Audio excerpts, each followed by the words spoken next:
Ah, there you go.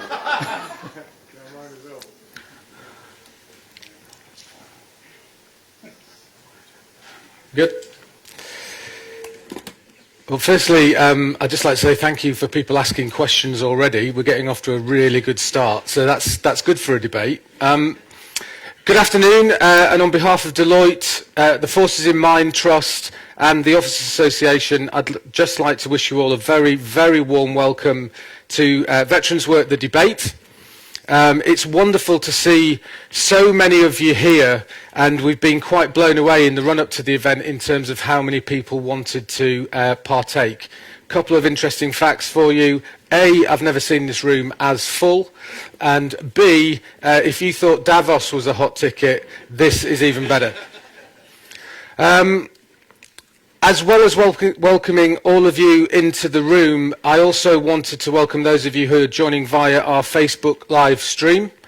It's fantastic. Many more of you are able to participate in this way, and we look forward to you sending in your questions as the debate gets underway, and engaging in the debate through that media also.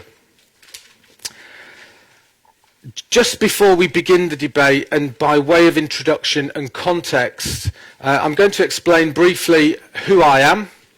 I'm going to talk a little bit about the Deloitte Military Transition and Talent Programme.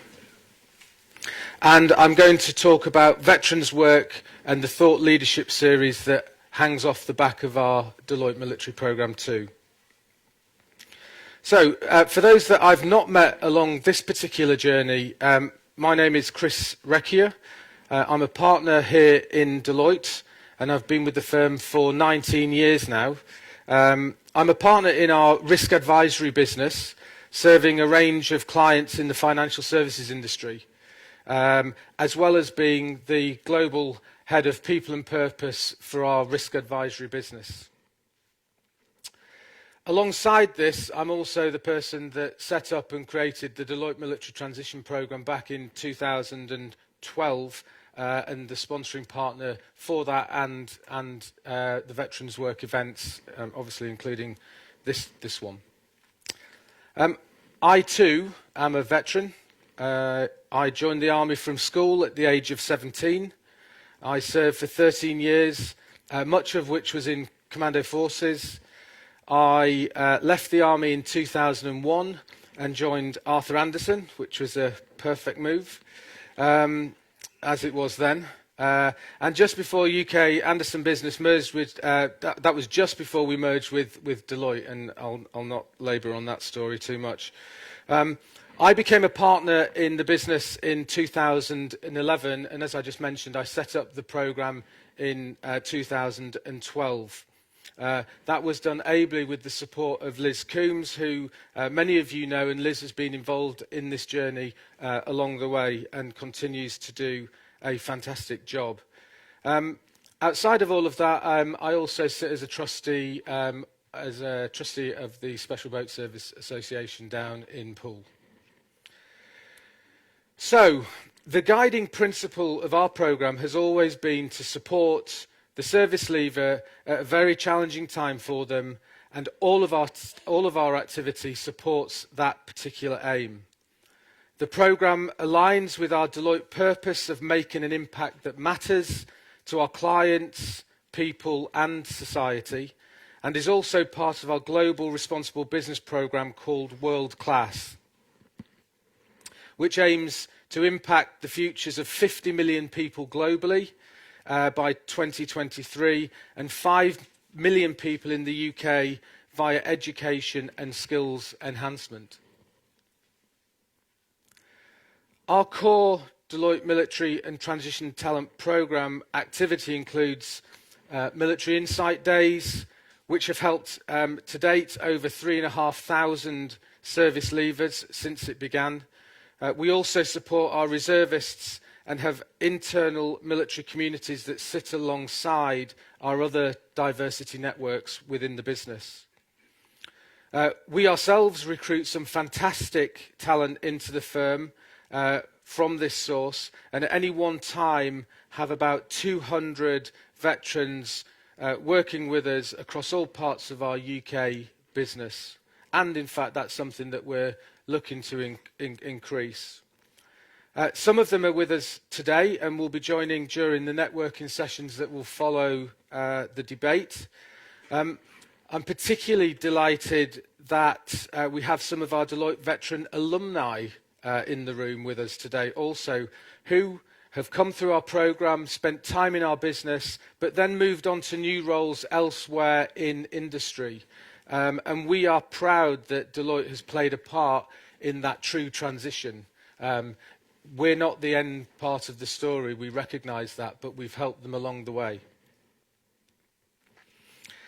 In 2016, we began the Veterans Work Thought Leadership Series. This began with our first Veterans Work report aimed at UK employers and setting out the business case for employing veterans. In short, it came about because we could see that the veterans working for us did an incredibly fantastic job and performed superbly within our business. Yet all of the evidence that points to it was all anecdotal. There was no empirical data to support why it was so good. So we therefore set out to survey 250 UK employers and present evidence in our first Veterans Work report, which many of you will have seen. We're delighted that our friends at the Officers Association and Forces in Mind Trust agreed to collaborate early with us on that first report and have been with us on the journey ever since. It's fantastic to work with them on these projects, and I've seen Lee and Tom in the room, and the support of your organisations is absolutely critical to the success, so a sincere thank you to you. The first report identified the skills veterans have and how those skills fill critical skills gaps that employers have, particularly as businesses become more automated and digitised. It addressed the myths that exist amongst employers around things such as the amount of time veterans take off sick, which incidentally is much less than their civilian counterparts, and how adaptable they are at transition. We were proud to turn the debate at that point from a "you should do this because it's a nice and right thing to do" to a "this is a business imperative and you cannot afford not to do it." So effectively allowing industry to pull rather than just receive the push from the MOD, government, etc. It flagged up many positives, such as the amount of veterans in work, but it also highlighted the barriers veterans face. The key one being that despite 72% of employers saying they would recommend employing veterans, only 39% of medium or large organisations would employ someone with no industry experience. The following year, in 2017, we followed up the report with Veterans Work the Films. We worked with the Drive Project, whose new work you will see shortly in a short film that we're going to show you. And they're a great charity who use the arts to rehabilitate wounded veterans and raise awareness of veterans' causes. Our ask of them was to help us bring the themes of the original report to a far wider audience. It resulted in 3 short films, some of us starred in them, which hopefully many of you have seen. One stars veterans, one stars business leaders, and one stars famous faces from stage and screen, such as Hugh Bonneville, Joanna Lumley, Ray Winston, to name but a few. We were absolutely delighted with the results, as it really expanded the reach of our messaging. The films have been watched over 20,000 times and had over 14 million Twitter impressions. We also know that the MOD and employers find the evidence set out in the films incredibly useful when making the business case for hiring veterans, and that to us, and that to us was a huge endorsement of the work that was put into that second initiative.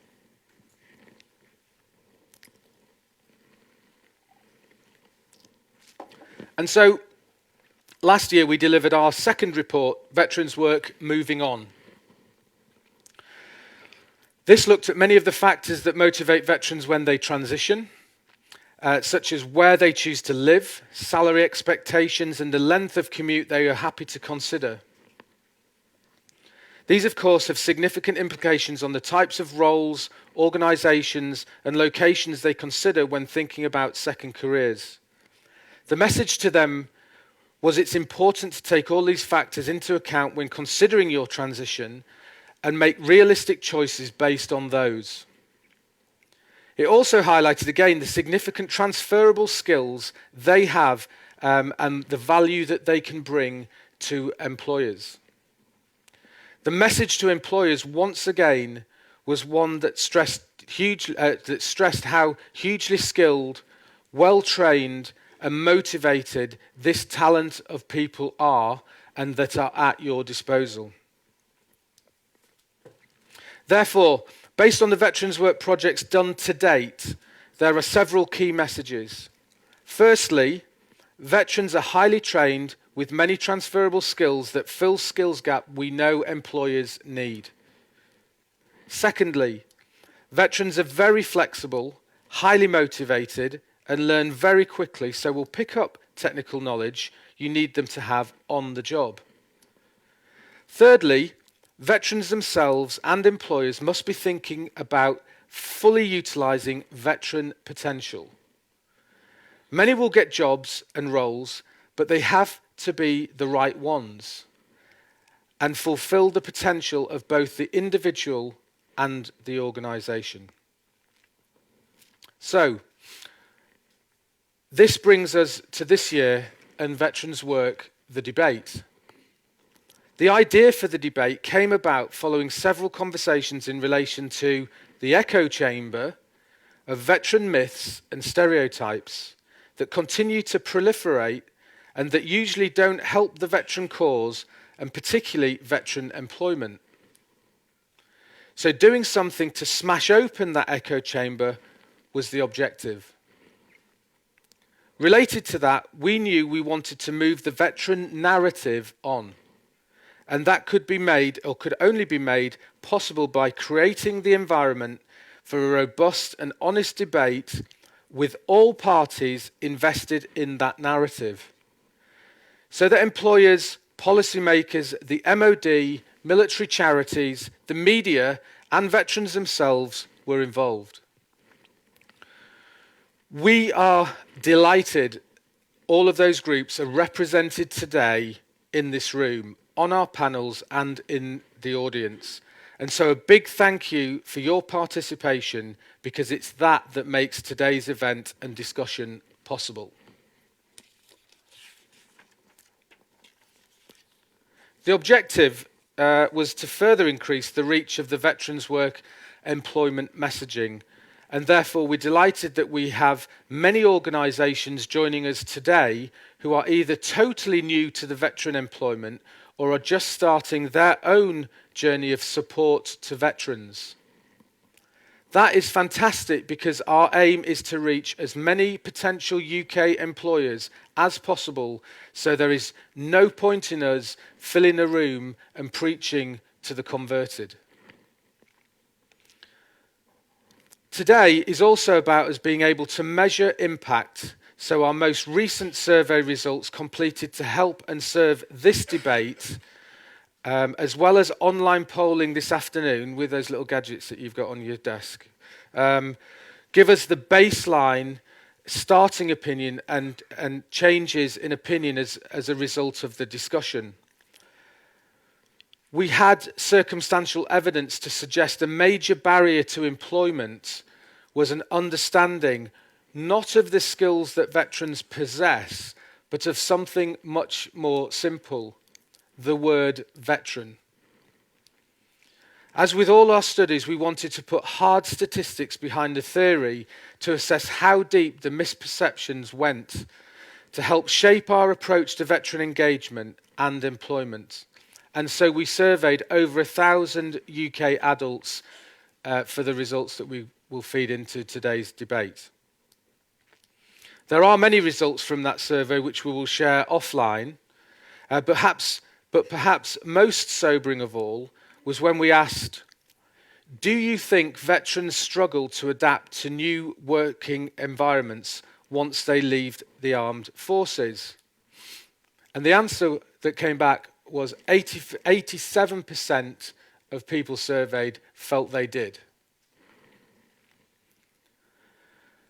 And so, of huge importance is we want today's debate to be supportive of the Veterans Strategy, and we're delighted that David Richmond, Director of the Office for Veteran Affairs, is joining us this afternoon, and indeed David contributed his insights and voice to the new film we'll show you shortly. We are looking forward to hearing more from him about the strategy and how employers can support it when he joins the panel discussions later. Finally, we're delighted that Johnny Mercer, Minister for Defence, People and Veterans in the Ministry of Defence and Minister for Veterans Affairs in the Cabinet Office, crikey, is joining us later this afternoon as our keynote speaker, and it will be fascinating to hear what Johnny's got to say and the comments that he has for this group in the room. So, I am hugely excited, and I know we are in for a fascinating and enlightening afternoon of debate. Just a couple more things I want to mention before I hand over to Kate Silverton, our MC for the afternoon, who will get the debate underway.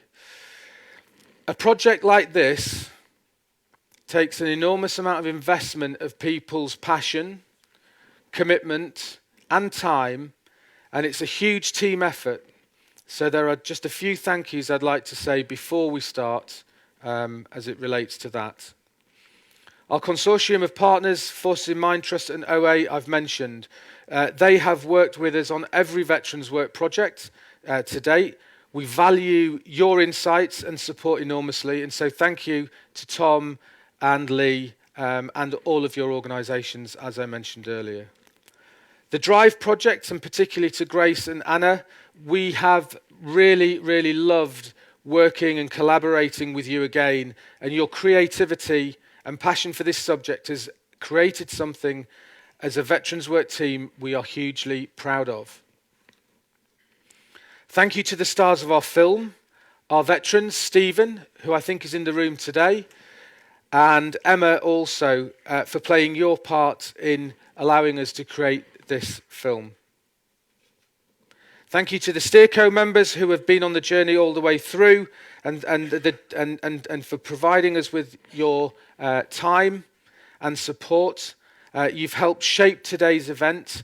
And so Colonel Andy Deans at Tessa, Lance Patterson, MOD, Jacko at DRM, and Liam Maguire, our PR lead from Newsfeed. Thank you very much indeed for all of your contributions. To today's panelists, I'll say thank you now because I know that you'll be brilliant. And to Johnny Ball, who supported Liz and I on this project and was an outstanding project manager. The reason I mentioned Johnny is he personifies veterans' passion, can-do attitude, adaptability, and the diverse range of skills that people can bring. Did you write this, Johnny?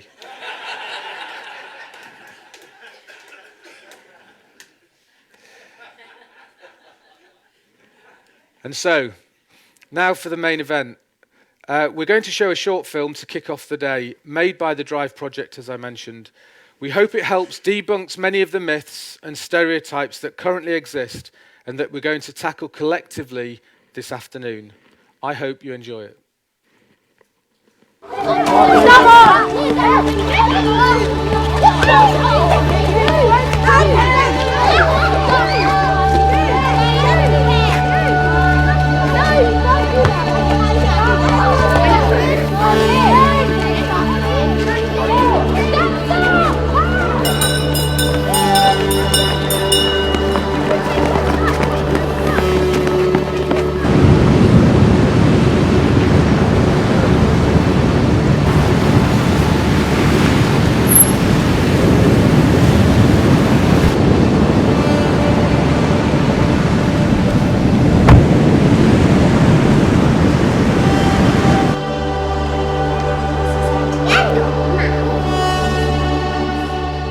I'm Stephen James and I'm a senior leader at Sandgate Primary School.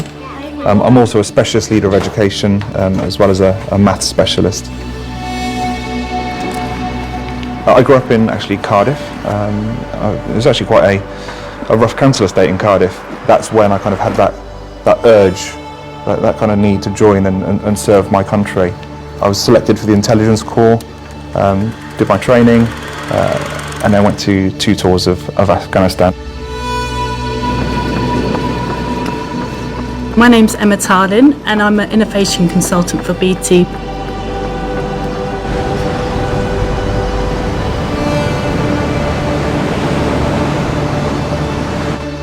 My day job entails looking at particularly tech that is going to help with assisted living. I look at the latest innovations across industries such as health, agriculture and connected home, and you know, this could be stuff that helps your grandparents or ultimately us when we're living alone. In the Royal Navy I was a communications specialist and it awoke my interest in the tech industry, and this is something that I've carried with me throughout my career since leaving the forces. I don't think this country's actually reconciled quite what it means to be a veteran. Either you're mad, bad and sad, you've got PTSD, you have relationship breakdowns everywhere, you're homeless, or you're a hero. We should all kind of bow down when you walk in the room. The issue about mental health, people coming out of the military with mental health problems, is very, very small. So all this business about mad, bad and sad, that's wrong. Between 3 and 4% of the population have PTSD at any one time, and equally in the military it's about 4%. So veterans aren't that different to a civilian population, and they come with a lot of advantage in relation to their background and training. Well, you're statistically less likely to be homeless if you've served than if you haven't, and that obviously is something that you probably wouldn't read in the newspapers. Morning, Mr. James. Morning. Morning, Mr. James. Today we're going to be thinking about something really important, a really important skill, which is resilience. There are a lot of myths, there are a lot of stigmas around employing ex-military, and it was something that I was slightly concerned about when I left. India is actually here. It's your job to kind of overturn that impression of people. And if I look at the school that we're at now, we employ, got myself and plus 2 others who are ex-military. And you know, as soon as you kind of get your foot in the door, you change that mindset that, you know, we are going to add value to your organisation. About 14,500 people become a veteran every year. I mean, that's a lot of people, isn't it? You know, these are young men and young women who have committed themselves to service. They've bought into a culture and an ethos which is not about them, it's about their team. It's about achieving a task, it's about common goals and common values. They bring some discipline to it. I think interestingly, if you're looking at it from an employer's perspective, when it comes to being in the military, you learn a very big range of skills, how to deploy those skills at short notice in a very short space of time. I think business groups like ourselves have a responsibility to talk about what those skills are. There's a lot of different roles and responsibilities for pushing that agenda forward, and it doesn't just begin and end with what the government can do. We look at each candidate as an individual and look at those skills that we could quickly adapt to education and to our primary school. And Stephen was a perfect candidate of that. He had no experience of education, but he quickly adapted to our policies and procedures and has become an outstanding teacher. I'm about to introduce you to a double robot. What we identified in Emma, she's not afraid of a challenge, very good at building relationships, so she's very good at engaging people and getting people on board with what she wants to achieve. Emotionally, I'm the happiest I've ever been. I'm really enjoying my job role. I feel like, you know, I'm learning every day. Perhaps part of the challenge is talking about all those things that the people bring into society. Leah, look beyond the uniform and the TV images of people in Afghanistan and Iraq to underneath it. What skills do they really hold and what qualifications have they got underneath? That's the person who's going to go and make a contribution back into society. I would put more emphasis back into making it much more of a transformational experience than perhaps it is at the moment. The training system in the armed services, whether you're Army, Navy or Air Force, it should be the envy of any organisation. You are trained for every job you do, without fail. And that's what you'd be investing in. It's an investment. You're investing in these people, and they will contribute hugely to your organisation.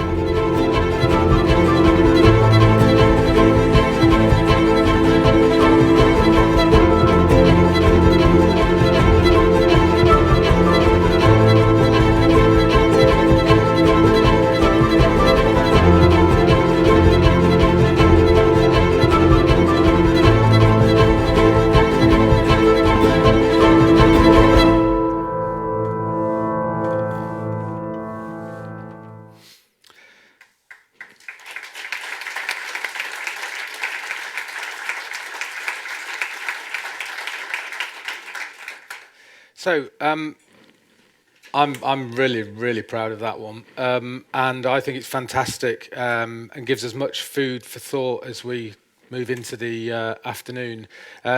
What struck me personally about that particular film and the content was both case studies are brilliant. I, for one, as everybody else in the room will attest to, I'm sure, has the most precious asset in your own children.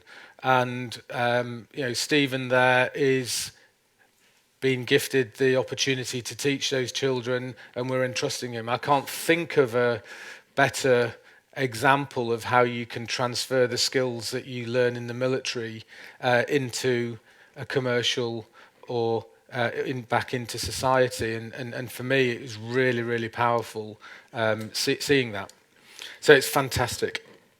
Anyway, without further ado, I want to hand over to our MC, Kate, who will be guiding us through the discussions, summarising key thoughts and themes, and challenging us, keeping us on track and on time. We're so delighted when Kate said that she would be involved today, as she brings a very unique and personal connection to this topic. As I'm sure Kate will elaborate on, Kate's husband served in the Royal Marines, has transitioned himself, and now employs many veterans. So Kate has experienced many aspects of the veteran narrative and transition story. Through her work, Kate now has very keen interests in young people's mental health and resilience, subjects very related to this topic, as we actually heard in the film. I know Kate's going to bring some great personal insights and observations herself, which is fantastic, as well as draw them out of our panellists. So, without further ado, Kate, I hand over to you.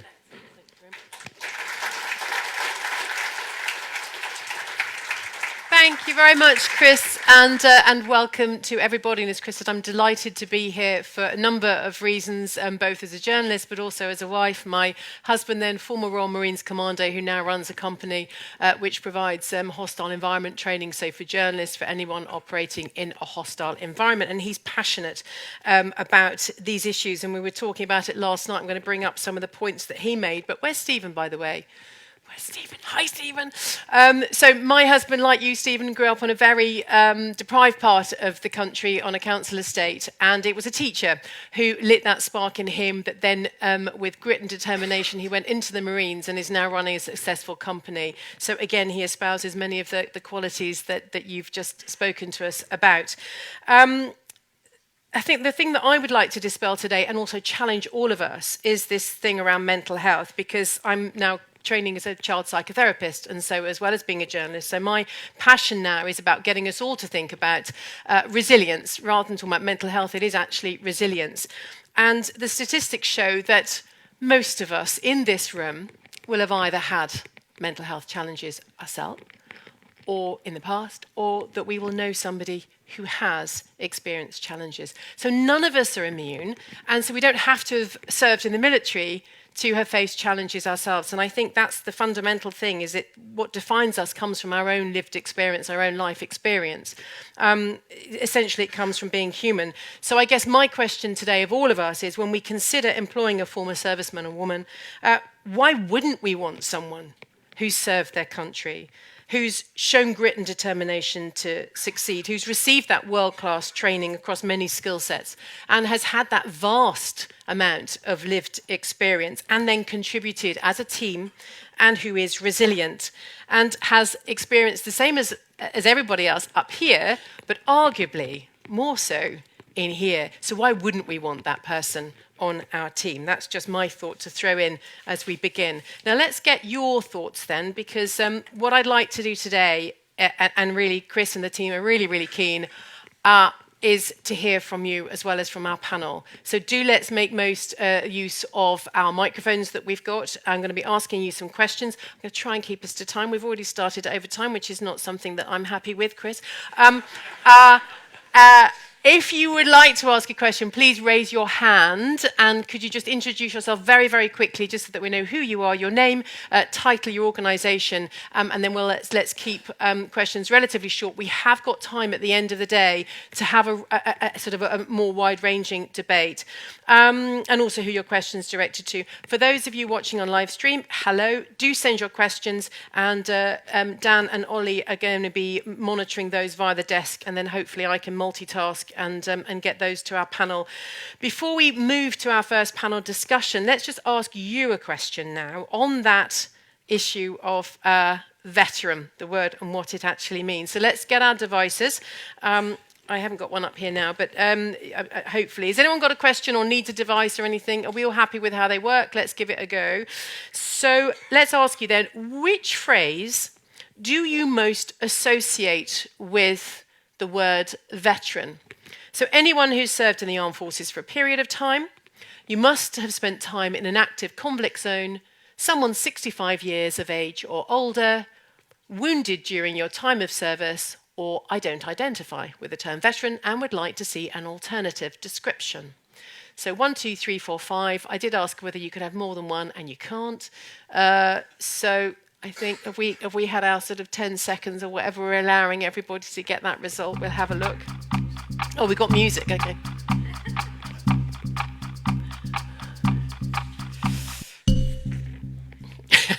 Oh, wow, okay. That's pretty definitive. So we've got between 1 and 5. Well, let's put that then to our panel, I think. So anyone who's served in the armed forces for a period of time, of course, we've got a self-selecting audience here, so maybe that's also why. Let's invite our panel up then to debate this and a lot more. Paul McNamara, political correspondent, Channel 4 News. And make your way up, guys, thank you. David Harris, creative director, Deloitte. Alice Williams, veteran, Schneider Electric. Rosalind Blair, founder and chair, Alexander Mann Solutions. And Daniel Caltagirone, who is an actor, producer, and reservist, uniquely, I think, for a professional actor as being a reservist. Can I ask you quickly, because we are tight on time, a quick sentence from each of you as to why you felt it important to be part of today? So I'll start. So I thought it was really important to be part of today. I transitioned in 2019 to my civilian role, and I'm actually the first formal veteran to transfer to Schneider Electric, even though they probably have lots of ex-service leavers, but I'm the first person that they've done deliberately from the army into Schneider. Thanks, Alice. So I'm from Channel 4. I'm the political correspondent. Many moon ago, I was the defence editor of a small family publication called The News of the World. You probably haven't heard of it. I had to find myself a new job at some point. So I cover politics now, but I've kept across veterans issues ever since, really. I spent an awful lot of time out in Afghanistan. I did the very first veterans work report. We reported that for Channel 4 News, so we try to keep across it as much as possible. Cool, I'm David. I'm a creative director here. I'm an expert in brands and looking at how to sort of move them from one place to another. So this challenge is really interesting. And on a sort of personal note, I've actually hired people from the military before and found them absolutely brilliant to work with. So I guess in that respect, I'm an advocate for having them in the workforce. Thanks, David. Name is Daniel. I feel indirectly responsible for the perception of veterans because of my career, my business. And we have an incredibly powerful way of portraying the veteran, which consciously or subconsciously we pick up on a daily basis, whether we realize it or not. And I think, for me, having that unique viewpoint of being in the military, currently serving, and being at sort of the higher end of my profession, I've seen both sides of the sort of the fence and the realities of it. And my profession has to be educated. My personal profession has to be educated. Otherwise, this perception will just continue. It doesn't matter. All the work we do today, tomorrow, next week, next year will be for nothing unless the media sort of starts to grasp this issue. And maybe that word that we're going to talk about today, veteran, is maybe kind of, changed. Thank you. Rosalie. From an AMS perspective, we've been involved with veterans since the very beginning. We recently achieved the gold status for the Military Covenant. I don't think the business I founded would be here today had it not been for the veterans that I hired in the very beginning. And I've also been involved with Deloitte in this programme from the very beginning. So really pleased to be here today. Thank you. Let's start then with veteran. David, I'm going to come to you first of all. Veteran, do we like it? We had a fairly unanimous response there, but I'm not sure that is reflective. And in fact, even asking my husband last night, he would say, and this is just the subject of one, ex-military, former military. Do we like veteran, and what does it portray? Well, it's one of those words that has picked up baggage, like so many words in the English language. If you actually look at the dictionary definition of veteran, it's a person who has experience over a long time in a particular field. So that could mean that veteran is applicable to anyone. But it's got this associative thing, which is, like so many words pick up, we think of veteran and we think of veteran cars, which are old and don't really work very well. We think of people who are struggling to fit into society because of the perceptions which are built up and so on. And there are many words like this in the English language. The word naughty, for example, which we think of as meaning bad, actually means those who have naught, i.e. nothing, poor people. So the associative thing is that poor people are naughty, which is wrong as a perception, or awful's another one. So if you were awful, you were a king or a god, so people were in awe of you. But that doesn't mean that all kings or gods are despotic, because that's not true. And so veterans become one of those words which has got these associations which need to be redefined. And for me as a layperson, actually, I kind of associate it more with US military as well, which I would like to pick up. I just wanted to just quickly in the room, for the, I think it was it 10%, 12%, who said, who went for number 5, that you don't identify with the term veteran and would like to see an alternative. What alternative, for those people who went for 5, what alternative would you like? And let's just put that to the panel as well. Must be some of you. Who's going to be brave enough to do our first question? Yes, yeah. Ex-military. Yeah. Yeah, ex-military. I'm the Army's communications director, and we're deliberately using the word former soldier or ex-soldier. Okay. Right, thank you. Okay. Anybody else? I mean, we would say ex-service person for Forces in Mind Trust. That's... And finally. Could you use your microphone, because we can't hear you on the live? Is that all right? Yeah. Armed Forces community, because I think we talk about veterans quite a lot, but we need to incorporate the whole family. When somebody leaves the military, it's their whole family that leave the military. So what about wives and children who need support with employment opportunities? Yeah. Very good point. Okay, let's come to how we... So first of all, just in a word, do we need to change it then? We had a 79% saying pretty much, well, I don't know if it was pretty much no, or it was just saying this is what I associate with it. But do we need to change it? Do we need a rebranding? We need to redefine it. Given that we've just heard that the Army themselves would say maybe we need to... Yes, I think we need to be more honest about what it actually is. We don't talk about people who've been in former jobs as being veterans of farming or veterans or anything else. I think X is actually a great way to simplify it. And then how do we do that? So Daniel and Paul, and then I'm going to come. Yeah, I was telling Johnny, I conducted an experiment over the past 3 or 4 months, and I spoke to a group of colleagues that at a given time I was working with, and said, "Oh, I'm going off to meet a bunch of veterans tonight for dinner." And immediately there's a sort of pause, and I say, "Oh, have they got are they disabled or?" I'm like, "What? What do you mean? Have they got sort of issues? You know, sort of, have they got no arms, no legs?" And now you might think this is ridiculous, but you'd be surprised. A lot of these people are really intelligent, individuals who would normally not make statements like this. And on the flip side of that, when I told colleagues I was going out for dinner with a bunch of ex-military colleagues, nothing. And it happened again and again and again. Oh, were they in sort of rough tours? Did they come under fire? Have they got PTSD? Every time I use the word veteran as opposed to ex-military. Now notice obviously from the kind of just now the questions that we were asked, everyone in here voted number 1, and as you mentioned, we're a selective audience here. Of course we're going to vote number 1, because that's my perception, number 1, but that's not the perception out there. Sorry. And I would like to pick up with those who did just counter that to say what you would do. But Paul, are we to blame in the media a little bit? So I come in. I'm saying we. I'm saying we, and I tell you why. I work in a lot to do with children's mental health now, and Mind and other charities absolutely get exasperated that every time we talk about mental health, there's always the image of someone with their head, and they're like, please don't keep doing that.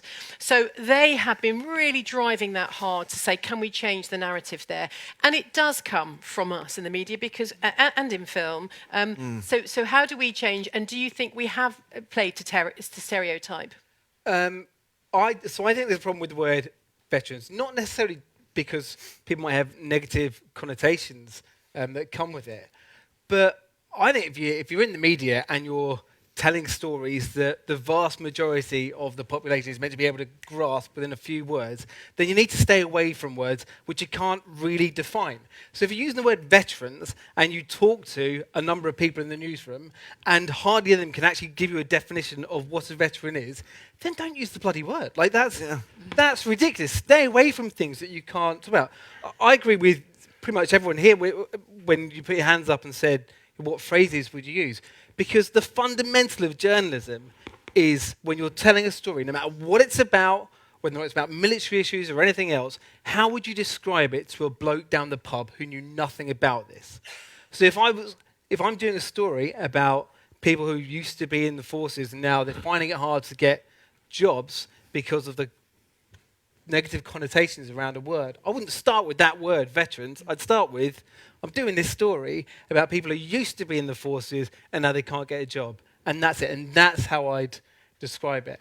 And I think that with any story you do, there's always jargon. There's always jingoism that gets in there. And it's the responsibility of journalists to not do it. Are you aware of it, though, when you're... are you aware of it?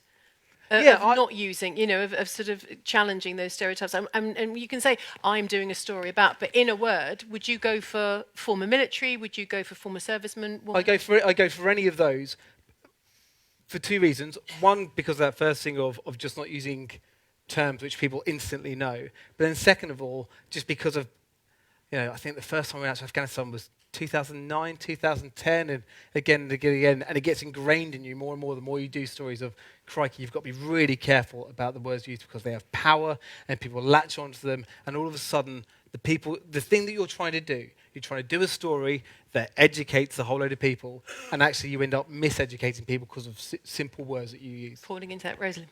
Well, I mean, I suppose a couple of observations. I know over the years I've used veterans when I've been trying to encourage organisations to tap into the wealth of talent that there is in people leaving the forces. But actually, I found that I was getting the kind of stock answer of, oh, yeah, we do a bit of that. We do our CSR people, chat to them about it. They do that stuff. It's a charity case. It's a charity case. And you're saying, oh, no. I think Chris said it earlier. This is commercial. This makes great business sense. And apart from that, it's the right thing to do. But there's a wealth of talent that we're not tapping into. So I think the onus on us is either to just get over ourselves and actually stop using the word in that context, or actually embrace the word, but actually, often when we talk, if you can't see it, you can't be it. And I think the same is true in this instance. Why aren't we celebrating the great successes of people who've actually had their career through the organisations? I don't think we do enough to actually showcase. So actually, you don't need to do anything except just, find the role models inside the organisations and actually celebrate the careers and the impact that they've had on people through the organisation. I mentioned at the outset that actually, I'm not sure I would have had the business I have today had it not been for my interaction with veterans. When I started the business, I could barely convince anybody to join me, as most startups can't. And out of my first 10, I had 3 people, 3 veterans, and it was their first job. 23, 24 years on, they're all still involved in one way or the other of the business. They all significantly helped value create inside our business. They attracted other people to join us, so colleagues, friends. Well, if you can do it, I can do it. And they've all gone on to have phenomenal careers with us and into other organisations across all the forces. That then led to us actually using Liquid Workforce, the spouses, and the same is true of actually leveraging the reservists, who are a phenomenal untapped asset as well. So I think somebody mentioned earlier the family, and certainly because I started getting involved 23, 24 years ago, I do see it as a family that we need to be absolutely. I think, frankly, any business leader who misses the opportunity to leverage the family is missing a very significant commercial opportunity. Amen to that.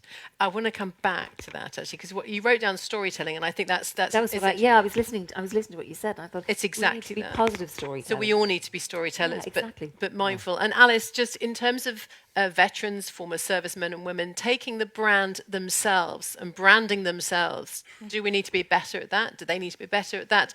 And just that US connotation that for me is in my head. I mean, maybe that's just from watching too many movies, but veteran to me is more. And I think it's a complex identity issue. So I'm actually part of that 12.9% that said I don't like the word veteran and I wouldn't use it about myself.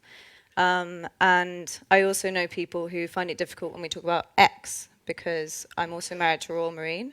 Once a Royal Marine, always a Royal Marine. So former or? So I use the term service leaver. I think Armed Forces leaver is useful because it links to Armed Forces Day, the Armed Forces Covenant, and other things that we brand.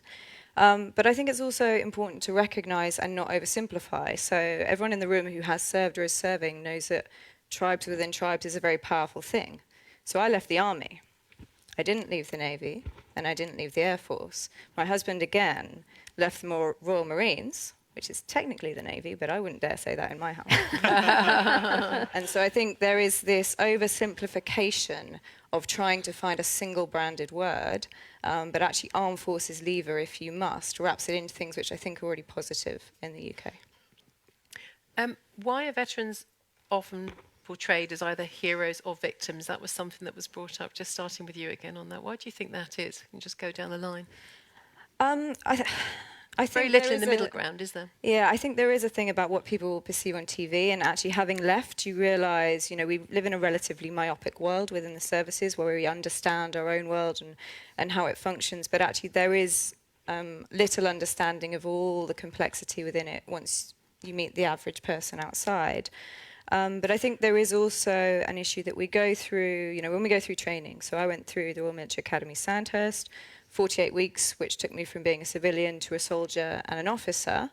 But what I probably didn't do, and I guess it's partly process, partly me, is do the reverse at the other end. So I think for service leavers, armed forces leavers, if you haven't quite worked out what your identity is outside the military, it's very easy to automatically be put in one of those boxes and not challenge it. Because if you don't know yourself, it's hard to get out of. So that's where transition and resettlement is important, which we're going to come on to. Just picking up on the same theme then. Why have we got victims or heroes in the media? The smile there. Well, the problem that we've got... We go for emotion, don't we? Exactly. Short circuit to emotion. Where can I, in the shortest possible time, I've got to tug at the heartstrings one way or the other. Exactly, and people like simple stories. Is the truth. I mean, you flick through a newspaper, you've got loads of stories. Each story is maybe 300 words, and the simplest thing is the hero or the person that's going through the other end of it. They're the emotional stories. They're the ones that grab your attention. On the flip side of that, the charities know this as well. This is something that charities will work with journalists on.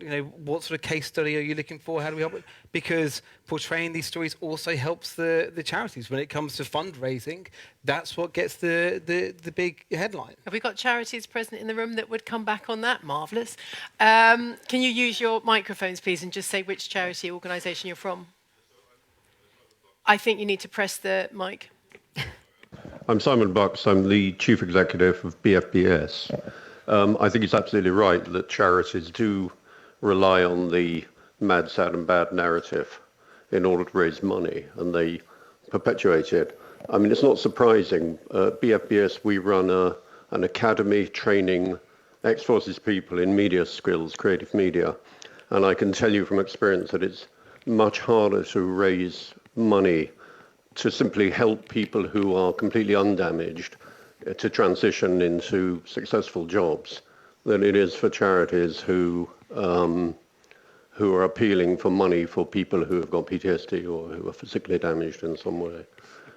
That's the fact of the matter, I'm afraid. Okay, we're going to come back on that, but we've got lots of hands going up, so let's get everyone's opinion. So, James Cameron at Mission Motorsport. And I've got Ed to the lead, Stoll, bristling next door to me as well in order to say a similar thing.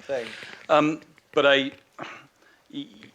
think forces charities have to be very careful that part of the narrative which they provide in order to be able to go for the low-hanging fruit of fundraising damages much of the use of language that we're talking about here. So as an example of something that I can talk about is we launched a employment initiative hand in hand with the Royal Foundation and with MOD, talking about the fantastic things, the incredible human potential that exists out there that we as a community are selling ourselves short if we fail to help those people to reach their potential. And if they end up underemployed or under a bridge or a suicide statistic, then we are letting ourselves and the country down. It's not the easy route to go down fundraising-wise. I absolutely agree with that, but it's the right one. Great, and we're going to pick up on that in terms of the military covenant as well, which we've mentioned, but I want to get as much in as I can. Ed? Just on the fundraising point, I think it's not a difficult journey to win that intellectual battle to present the solution. Go on. And I think people want to invest and support the solution. What is that? What is that storytelling in the middle ground then?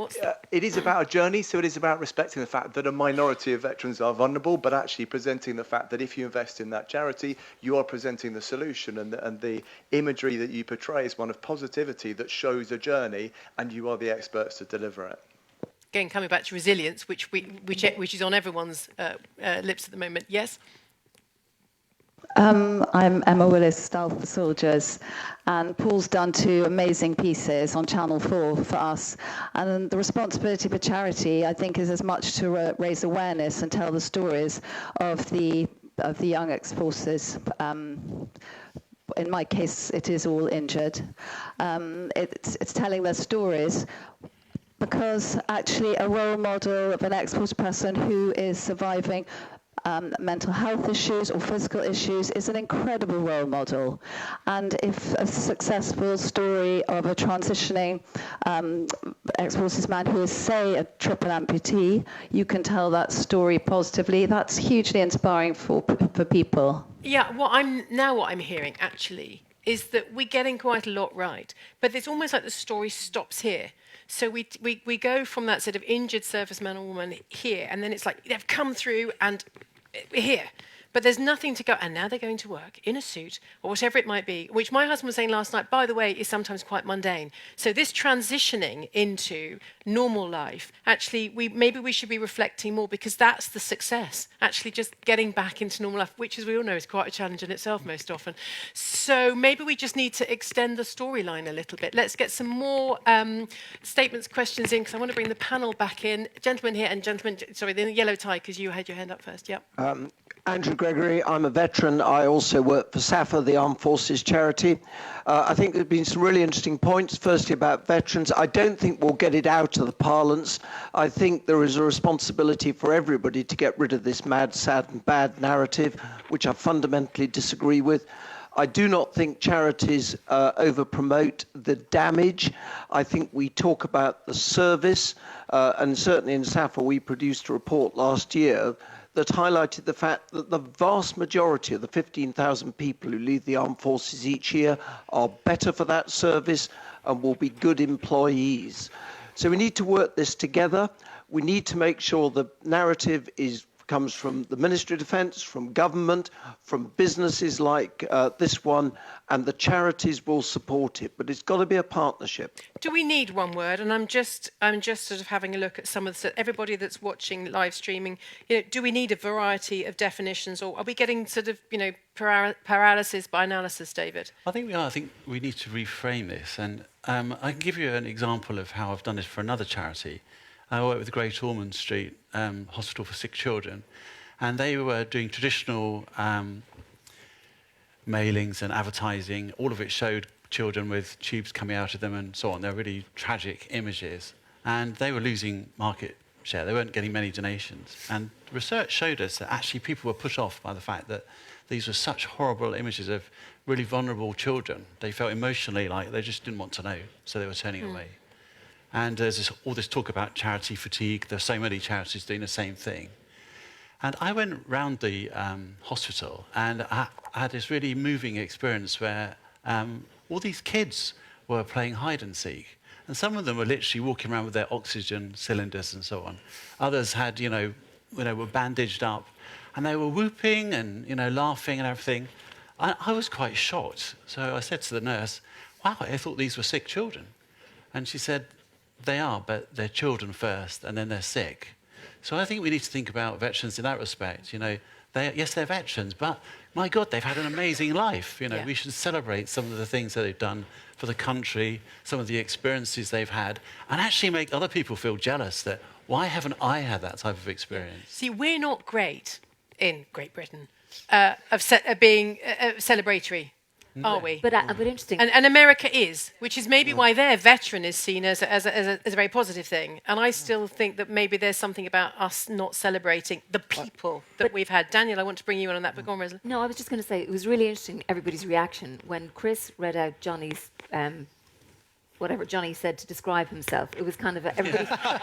but it's a really important point. It's a really important point because I constantly see, meet people and seeing extraordinary people who've done extraordinary things, and yet they have a humility about saying what they did, and it's the ability to translate and demilitarize the CV and be loud, proud, and bold because they've done extraordinary things. I know from experience the people we have who've had that background. Yeah. And so I think that positive turning it on its head, we need to be doing more of. I tell you what, we're going to have to be a lot louder, prouder, and bolder in the weeks to come, given where we're all going to be. But anyway, that's another. Let's not even bring that name up. So let me just quickly have a look at some of these because I want to bring people in that are watching, and then bring you in, Daniel. Is it possible to have a single term for someone who served perhaps 1 year between 1945 and 2020? How can we promote veteran transferable skills when those skills were built between 1950 and 2020? Do we need a variety of definitions? Oh, God, no. I don't think that's just, sorry, that's just me. But very complicated. 2 options emerging: ditch the term veteran and use former military and armed forces community, or reclaim and redefine. Perhaps we ought to change our question at the end, actually, maybe. I'll put you 2 on that. And what views do the panel have on the differences between regular and reserve veterans? I mean, I'll put that to Daniel maybe, and then I'd like to come back to the audience, but I'm trying to get us back on time, Chris. But I'd like to take a few more questions from the floor. But Daniel, just that issue on sort of regular and reserve veterans, difference for you? Should there be sort of a distinguishing? Well, there is. I mean, we train alongside the regulars. It's not like the Territorial Army anymore, which was a slightly different animal. The reservists now are required to train at a much higher level. However, the commitment, as you'll appreciate, is not the same as the regulars. We can't make the comparison that it's the same because it isn't. Although as a reservist, you can put in as much or as little time as you want, as long as you hit the 28 days. Where there are strong similarities is when you go to theatre as a reservist. That's it. You are one army in effect. I mean, we still are one army, but in theatre there is no difference. You're required to be effective. You have to do the same work and follow the same command structure. So there is no difference there. And so therefore, if a reservist comes out and is by having served in theatre is now a veteran, well then they have to be treated the same way. Exactly. That same way. But just very quickly, before I forget, this perception, you were talking about the Americans, we've got to remember that the Americans there was a real problem with the military post-Vietnam and during Vietnam. The military in the United States was at its lowest point. And look where they are now. They worked really, really hard. And now I get more benefits in the United States than I do over here. If I'm with my military colleagues over there and, we're out and stuff and they'll say, oh, show your kind of your Mod 90 card. I mean, it's quite extraordinary. I mean, they really value your commitment to your country, especially. But that's a really good point. Go on, Alan. Issue in terms of I think the US approach to it, and I kind of feel like I'm living this a bit. My boss is American, and they have a very strong view of it, and it's really championed, and they have amazing engagement. But also gives quite rigid views of what veterans and service leavers are. So I've had, you know, in jest, but great conversations with my boss where he said, you know, if the general tells you to go, you go. And I said, absolutely not. Little disobedience. If I think it's wrong, I'm going to challenge it.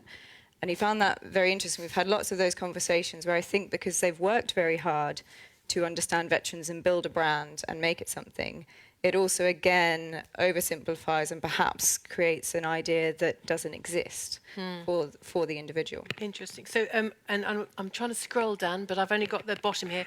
But this is the most flattering thing you can make a veteran is to be a successful civilian. That's nice. I like that. Okay, let's go back to take a few more from the floor before we bring this session to a close. I'm just going to sweep round this way. So this lovely lady here. Hi, I'm Penny Connaughton. I'm the CEO of the Veterans Farm Able Foundation, and I agonised over to whether to use veterans in the title. We're commonly known as Farm Able. Basically what I do is, or what we do is match veterans with farmers and caring farmers, inspiring farmers, and see the guys and girls through the transition. So it's not just about trauma. We say trauma-related conditions because some people don't want a label of having PTSD anyway. But it's interesting, you know, it's made me think, do I need to change the title? Yes, but we've got 70 guys and girls on our books, and we've seen some incredible breakthroughs, and I call it a breakthrough of people creating a stable lifestyle. And I want to say what you said about the charity and going for funding. For me, the funding is about seeing the inspiring people and what they've come from too. And I know that in the past we've been turned down by a certain charity saying, you know, how many have gone to employment? I said, can we get them well first? You know, and can we actually help them to have a stable lifestyle? So you see yourself as a transitioning body, really? Yes. Yeah. Yeah. Which is absolutely needed. I think this is the other key. So can you hold those thoughts for the next panel? Because we're going to talk about that. Let's sweep through. Gentlemen here, here, and here, and then we are going to have to bring it to a close, but we're going to keep going. So, yes. John McColl, I'm the chairman of the Confederation of Service Charities. I'd just like to make a point about the way in which charities speak to the public about the requirement for funds. It is a constant debate around COBSIO, which is the name of the organisation's executive board, and within the community. And we do our best to tell the narrative in a responsible way. However, charities by their nature deal with those who need support. So they speak about those who need support. And of course, the charities in this country, as opposed to other countries, do quite a lot of the work that government should do. Probably to a greater extent than any other country that I've come across.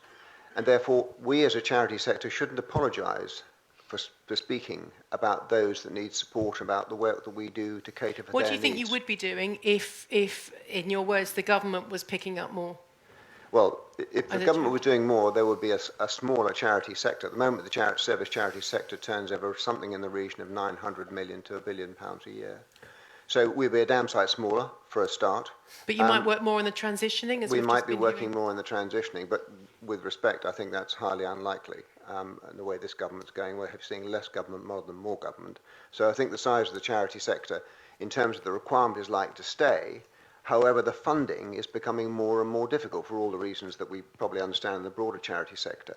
So my point is that we will continue to talk about those that need support, which is not to say that there isn't a balance to be struck and isn't the job of others to speak about the extraordinary opportunities that the service sector, the servicemen provide. The other point I make is that we do have we have an employment cluster, which one of the chairs probably here somewhere, about 40 charities that. And what they do is they place people into employment, about 22,000 a year. So on the positive side, there are charities that work in that environment, but the majority don't. Just on the political point, Paul. I wouldn't dream of making a comment on the. I'm just there to just there to report. I wasn't asking you to be political, but just from that perspective of that we've got this sort of, where funding is concerned, we've got different people. Well, I think the thing I find very interesting from the point that you were making on the government and how much money they're willing to put in it, I think there is a big responsibility over at the MOD. Over the last couple of years, we've seen these amazing ad campaigns where they're driving recruitment. They're changing the perception of what the Army is, what the Navy is, what the Air Force is, about, hey, if you're a youngster, we'll bring you on, we don't care if you're woke or not, we're the place for you, we'll support you, you can cry, you can do all this. And if you're, it's amazing, and it's right, and it's the way the world's changing, and the military needs to change with it, and that's terrific. However, if you are pumping huge amounts of money into driving people to come and join you, because this is how you're transforming, this is how good your life can be, there is a responsibility at the other end to change perceptions of not just what life is like within the services, but what your life should be like outside of it, and changing perceptions for the rest of the country, because you have a responsibility once they leave the services. Yeah, that's what I was looking for. Yes. There we go. There you go. Yeah. I'm sure a lot of people. I'm going to quickly. Oh God. Okay. I said yes here and here and here, and I'm sorry. Then we're going to bring it in because we are going to talk about what the UK can do more collaboratively in terms of employment. So we are going to get as many of these points in as possible, and then I'm going to give my last thoughts to the panel, so you can be thinking of for our closing. Okay. Where were we? Yes. I'll be very brief. First of all, a note of caution on the American model. My fiancée is American and all of my mother's family are American. I've got a number of family members who are veterans, and people are very quick to say thank you for your service. But behind that, there is very little commitment to deal with any of the major issues. Veteran homelessness in America is out of control. Healthcare is appalling. So I'll just be very cautious about using the American model as something to aspire to. Which brings me to my main point, which is in relation to homelessness. We've spoken a lot about the negative narrative in relation to mental health problems and physical health problems, but especially on social media, a big part of the negative narrative is veteran homelessness, which is quite often understated. As Ed rightly says, it's around 3%, underrepresented in the rough sleeper population. And actually, the amount of money that we need to bring veteran rough sleeping down to rough zero is not as much as you think. We can change the narrative about mental and physical disability. We can completely remove the narrative around veteran homelessness if we invest the money that we need. Where does the money need to go? Are you from a homeless charity? So I didn't get your... My name's Lee. I'm the Director of Operations for Riverside. We're one of the country's largest housing association and provide a number of veteran-specific supported housing services, along with organisations like Stoll. So in a sentence, how would we get rid of that narrative? There are around... There's just under 1,000 units of accommodation that are defined as being veteran-specific supported housing. Revenue funding from government sources disappeared a long time ago for reasons that I probably don't have time to go into now, but come and speak to me afterwards. And we've been relying on organisations that are grant-giving bodies to fund those services. That funding is starting to be removed. Quite rightly, they're not designed for long-term funding. We need revenue funding from government to do that, but also as well, estimations in relation to the numbers of rough sleepers runs anywhere from 140 to 400. You know, if we were to introduce an additional 200 units of veteran-specific supported accommodation, we would be able to bring the veteran rough sleeping population down to zero. Okay, right. So, all right, hold that thought, because it'd be quite nice to come back at the end of the day on that. Here and here, thank you very much. Yes. Craig Beaumont from the Federation of Small Businesses and the Self-Employed. I just wanted to add to celebrate what the good work has actually achieved so far, not to get maybe too bogged down in language, because we've got 925,000 people who used to work in the armed forces who've set up their own business, and that's an important part of the story, not just being employed. But we did some research that showed that 1 in 10 small employers in the last 3 years has employed someone from the armed forces, and the number one issue was about getting people with the skills they need. It's to tackle a skills shortage. There's a massive commercial reason, and some of them mentioned it on the panel. And when small businesses hear, that's how another small business has managed to overcome its skill shortage. We need to focus You'll find on that. they'll do that. Absolutely. That's what's going to drive it. And one final question, gentleman here. Yeah, I'll stand up if I may. Good afternoon. My name's Derek Hardman. I'm the founder and director of the Armed Forces and Veterans Breakfast Clubs that hopefully a few people have heard of. We started off as the Veterans Breakfast Clubs, and we found that a lot of younger veterans didn't identify with the word veteran. They saw that as World War II guys stood with the medals at the Cenotaph on Remembrance Day.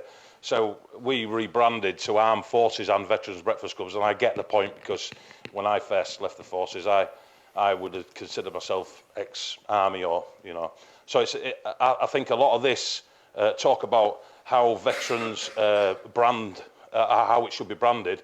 I think a lot of that should be left to the veterans themselves. We have today we talk about people who identify as male, or identify as female, or identify as non-gender or whatever, but I identify as a sapper, so because that's a great line to end on. That's brilliant. Thank you. Thank you very much for that. Final thoughts then from our panel as we bring it back, and thank you very much for doing so, to bring it back to that, do we need to rebrand or not, or just keep moving forward and just changing the narrative as a whole? No, just very quickly, because I'm just picking up on that gentleman's point. Yes, you're right regarding the model, the American model. There are issues, but I'm specifically talking about perception. That's the first thing you need to tackle, is perception.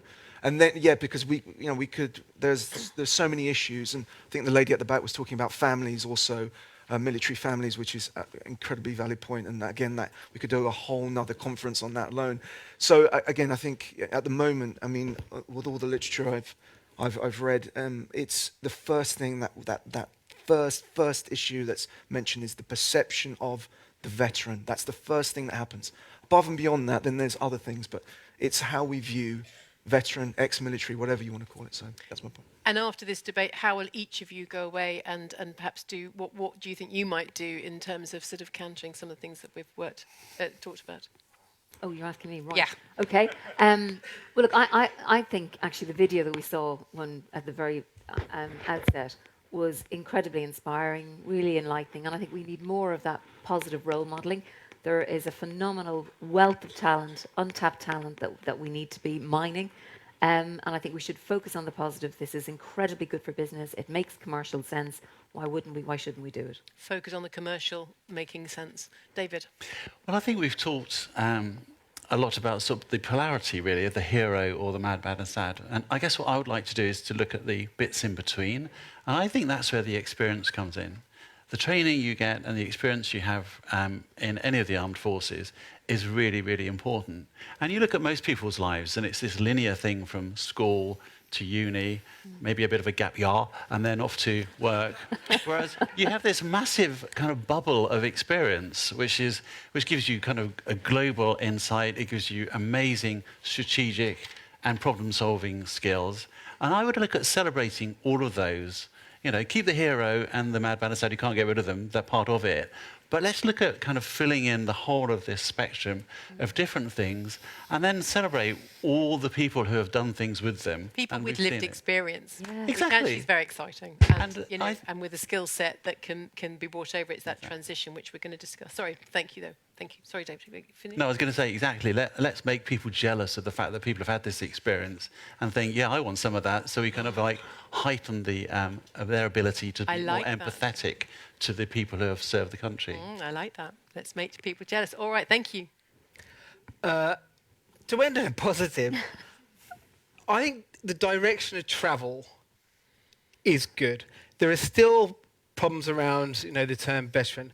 But look, when I first got into journalism years ago, at that point, military personnel were told not to wear your uniform walking down the high street. Homecoming parades were being cancelled because of the public's perception of what it was even to be a serving member of the armed forces and about what was going on overseas. And, there was a lot of media, a lot of work had gone into changing the perception of even what it was to be part of the armed forces. And I think now there is a very positive perception of people in the armed forces. I think that has changed over the last 15 odd years. We're now at the point where we're talking about veterans and we're changing the mentality and the thought process around veterans. The direction of travel is good. There is an awful lot of work that needs to be done, but I think there is a weight of positivity on veterans' side. finally, Alice. Yeah, and I guess for those serving and those leaving the service, I think we owe ourselves a responsibility of really owning the stories that we tell about ourselves and the narrative that we're prepared to take on leaving, and really doing some hard navel gazing in terms of what our identities are. And I guess sometimes there is that element of mad, bad and sad, and unfortunately I've noticed there are enough people in the room to know that I'm certainly one of those. But that's genetic, that's from my mum, and that happened a long time before I joined the military. So it's really that, you know, inner looking and being prepared to tell the community what we are, rather than allowing them to put us in a box. Thank you. On that note, thank you very much indeed. Alice, Paul, David, Daniel, Rosalind, thank you very much indeed. Thank you.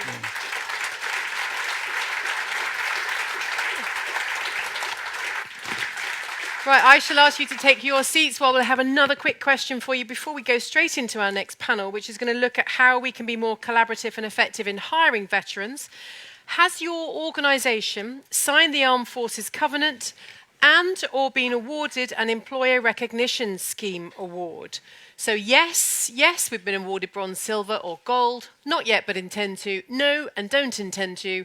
I would, just need more information, and not applicable. For example, government departments who cannot sign.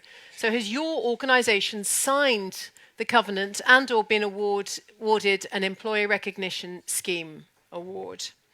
So you've got 10 seconds for that.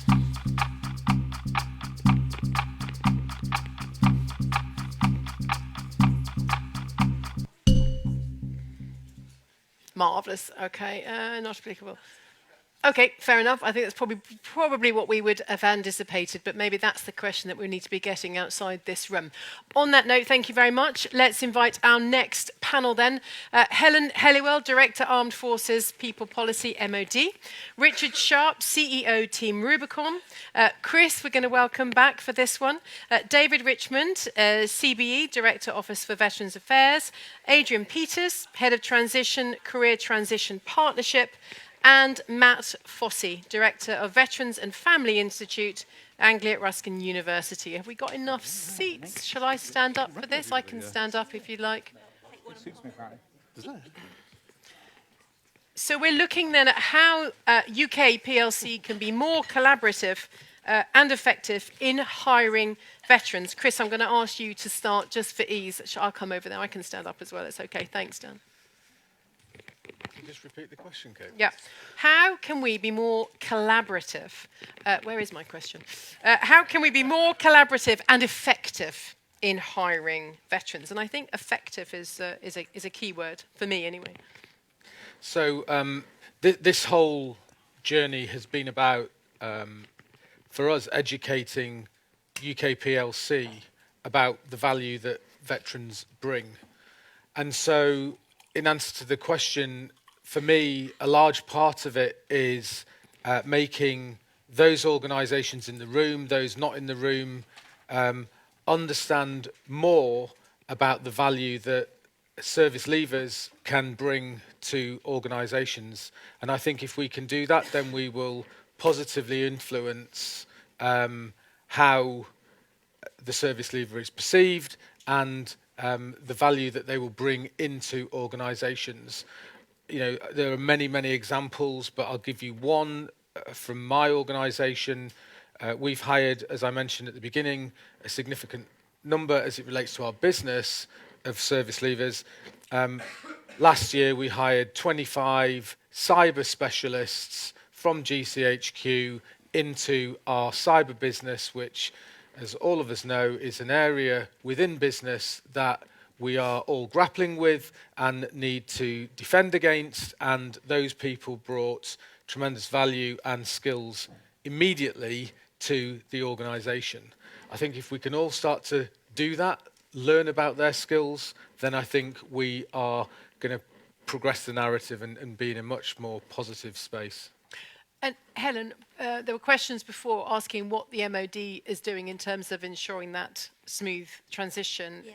Has the landscape, well, where do we sit in terms of the landscape then currently? So I think the last few years we've seen a real change in the amount of really good quality evidence that we've got to work with, whether that's from academia, the third sector, or from government sources. That enables us to make more effective policy making in the centre. So through various research that's been done, we've now formed and published a new transition policy. I think previously we were really good at employment transition, but not so good on the holistic transition, what it means for your family, what it means for housing, finance, relationships. So last year we published for the first time a tri-service transition policy. All that evidence has helped shape the family strategy as well, our health and wellbeing strategy. So we're working with the NHS on, as people transition out, catching people who may be a bit more vulnerable sooner. The Defence Transition Service as well, run by Vets UK, to catch those early service leavers, and SAFA helped pilot some work with that on mentoring those more vulnerable because they haven't been in service long enough, that are going to struggle with transition. So I think that's really changed. And I also think the Armed Forces Covenant continues to grow legs, and I think particularly in relation to this debate, 5 years ago we had some 400 companies signed. Now we've got over 5,000 companies that have signed up to delivering the Armed Forces Covenant. Particularly veterans employment is one of those ambitions within when people sign the pledge.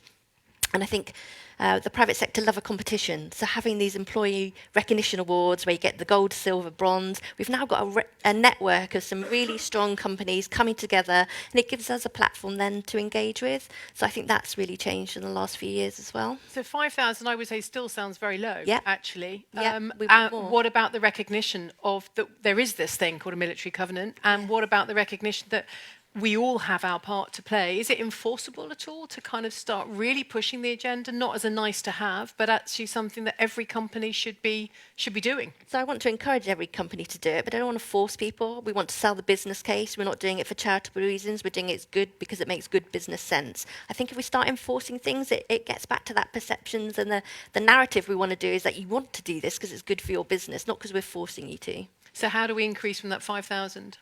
I think more things like this. I think people sharing their stories. We're getting better at storytelling, but companies role modelling, what Deloitte's are doing, having these kind of seminars where you can talk about the success of having veterans in employment has got to be a part of it. Okay, David, we heard from you a little bit earlier. What's your view on how we can be more collaborative and effective? I think the veteran strategy, which was published in the summer, it gives us a really good start point. I think the creation of the strategy embraced a lot of parts of what I describe as the sort of veterans ecosystem, people who have a role to play in it, or could have a role to play in it, and it did so across the whole of the United Kingdom, not just England, but Scotland and Wales and Northern Ireland too. And I think that there's an opportunity in this to embrace much more what the private sector brings into this work with veterans, to help us change the narrative around the perceptions of veterans, which we spent the last part of the afternoon talking about. Because I think the private sector, and particularly those really supportive elements, can see the benefits of veterans. We've got people who can talk from a position of experience on employing veterans. And also, frankly, you, as a private sector, can help deliver that narrative at scale. Because actually, government faffing around and doing a bit through government departments isn't really reaching all the parts that it needs to reach. Ditto charities, and I completely agree with the notion that actually the charities who support people who have needs need to talk about the people in needs to raise the money. I get that.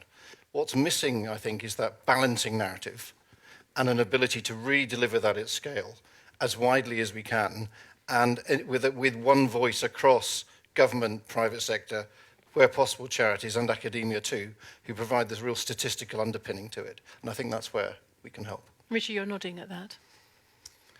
Yeah, and I think as a third sector point of view, I'm the CEO of Team Rubicon.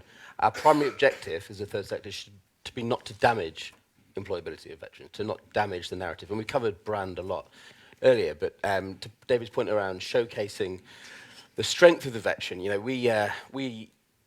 veterans aren't the object of our charity, the delivery mechanism of it, and we achieve incredible things in the hardest situations because our veterans have these incredible skills. A friend of mine, Hugh, is in the back there. He's one of our volunteers, and he was a sniper in Musakala during an intense period of fighting. His outcome was to be a sniper, but he had to pull off micro skill in the most intense, pressured environment, and he had to do it day after day after day. The hard output of being a sniper doesn't have many utilities in Civvy Street, but everything else he did before pulling that trigger is massively useful. His discipline, his skill, his loyalty, his selflessness, the reason he joined the military in the first place. And we have a responsibility to collaborate with private sector to showcase that, to increase the opportunities for veterans and just what this life experience has given these people. And Adrian, I think I'm going to put this question to you. It comes from Gareth Williams, Head of Armed Forces Employment Support at the Royal British Legion. It comes via Facebook, so thank you very much for that. When does the panel feel the military transition process currently begins and concludes? And how long should we expect veterans to be supported by the society they've chosen to serve? I think in a formal sense, it begins 2 years before they leave and goes on for 2 years after they leave. But I think, and I heard from the panel earlier as well, it never stops. It's an evolution that keeps on going. People change all the time. And we see people go out, they'll get a job, and a year, 2 years later, they'll get a different job. And those skills they acquire, they apply them, they work out what's my identity, the point heard earlier on. That changes, it grows. Their aspirations change and grow because the civilian world is very broad. And when I left, people saying, Adrian, you should go and be X. And I'd never heard of X because I just didn't know about the civilian world. And it changes and evolves. So I think it's never ending. I would like to think people, you would never stop evolving, never stop changing. What is that personal preparation that can be done to manage expectations that we spoke about earlier, to give a sense of how the world works in reality, that what might seem quite exciting is actually sometimes quite as mundane, as my husband found last night sitting there trying to do his expenses at the kitchen table, that, as he put it, that when I'm going down a death slide, it's full of glory, but actually now I'm running my own business, there's quite a lot of... Yeah. Life can be quite mundane on the other side. How do we prepare people for that reality, that they can bring a lot to it, but actually, hey, there's quite a lot of challenges that are faced in Civvy Street too? Again, I was similar to your husband. When I left the army, I swore I'd never wear a suit. And about a year after leaving, I said, I've become my dad. I wear a suit and I commute to work. It's rubbish. And you do, but it's about what do you want. And again, the question earlier on about the farmers, people go into land-based sector, the skills that the military have are amazing and diverse. We've got 14,000 people leave each year. People say, what are the buckets they go into? There aren't. There are 14,000 individuals. So that preparation for the individual, there are 14,000 individuals doing it differently, and it's about how do we support them and have the honest conversation.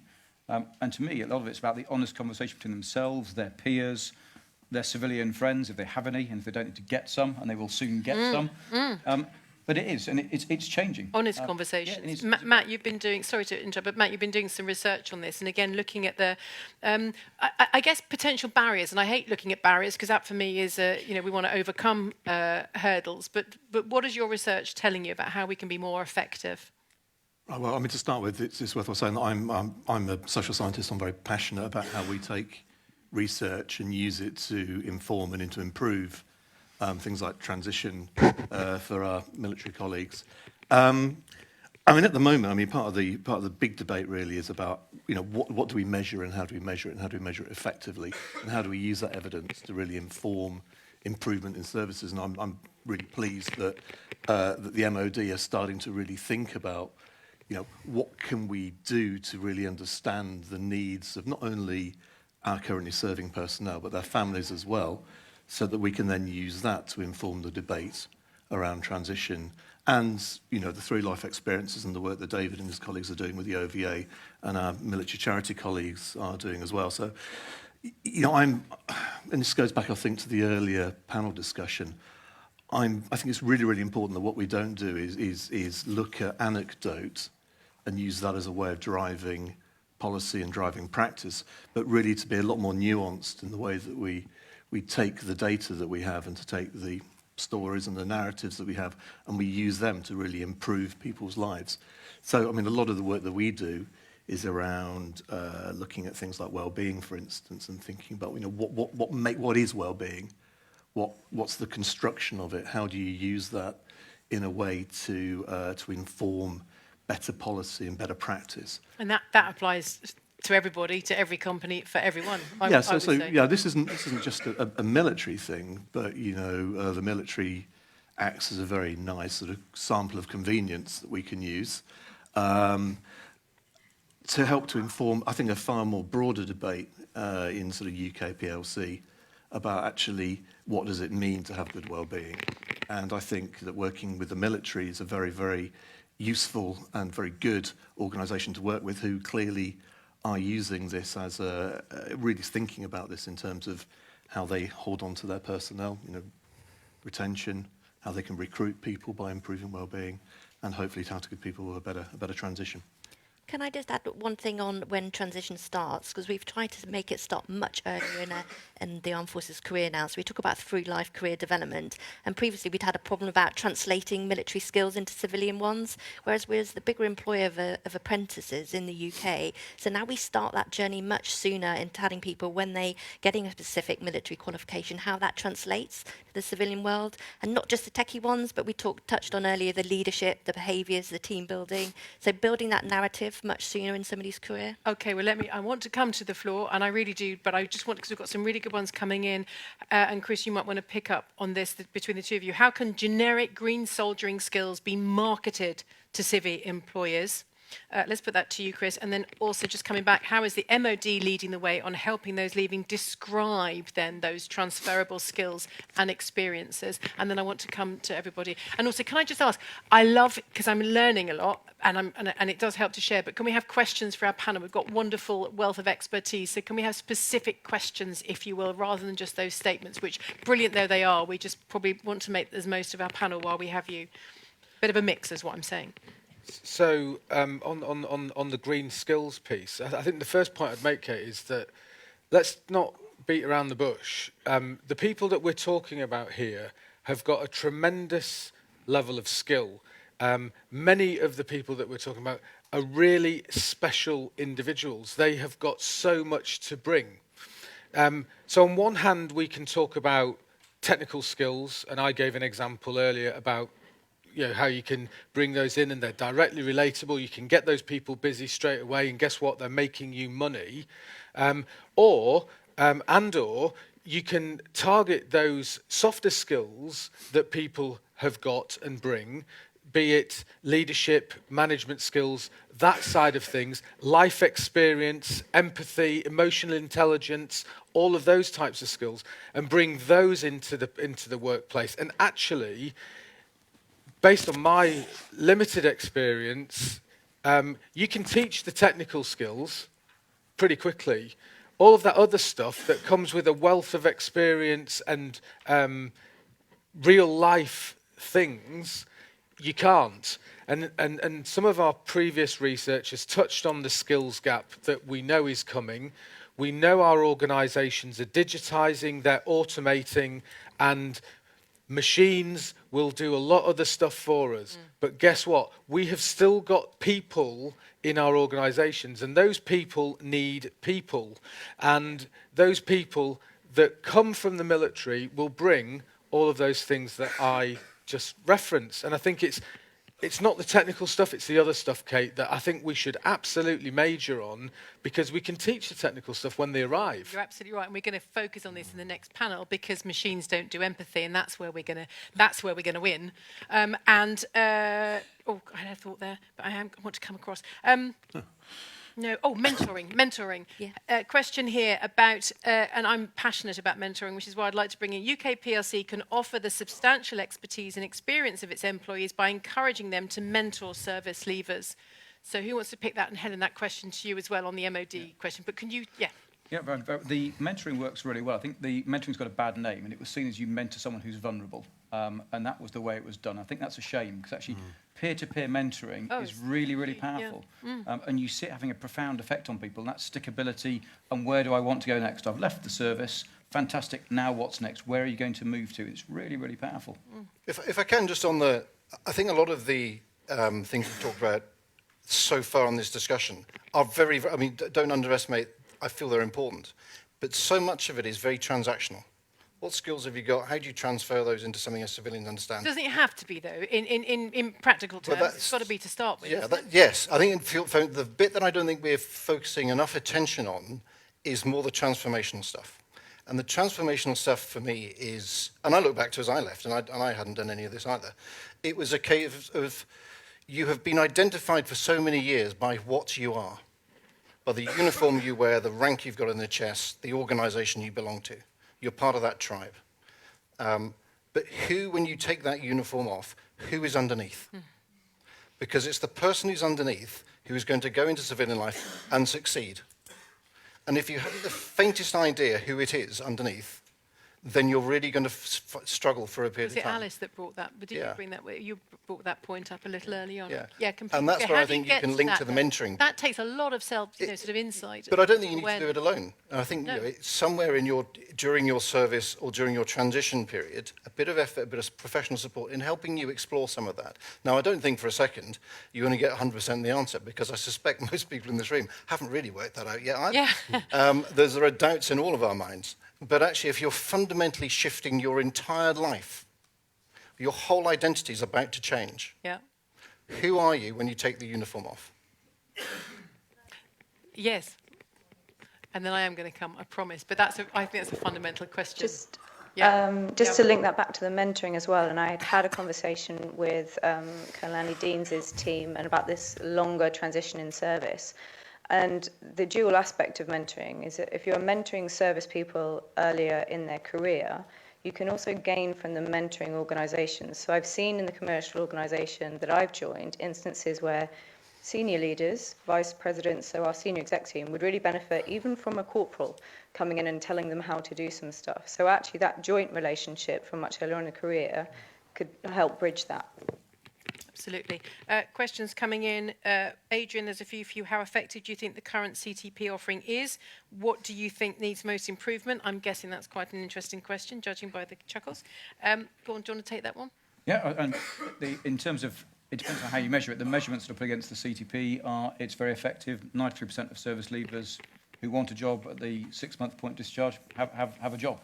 But there's a transition is about much more than the job. And I think that's where the conversations about who are you, getting a job doesn't tell you who you are. It's about how do you make that the longer term transition. So it's but part of the picture. And I'm really proud to work for the CTP. I think we're really good.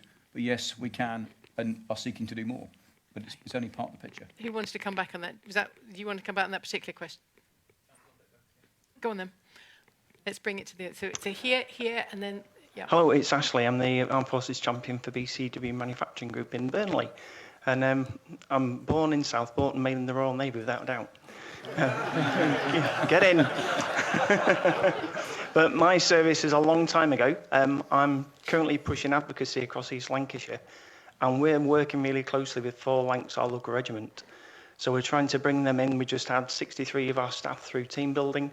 We're using their staff as mentors for our apprenticeship programme. We're trying to do as much as we possibly can in East Lancs. The bit that's missing is it feels like it's just me pushing. So what's the question? Because I love hearing it. I'm sorry, but just we've got to get. The question is how can the MOD, how can CTP help me in my role as a one-man band? We're 20 veterans trying to push it forward. MOD, let's.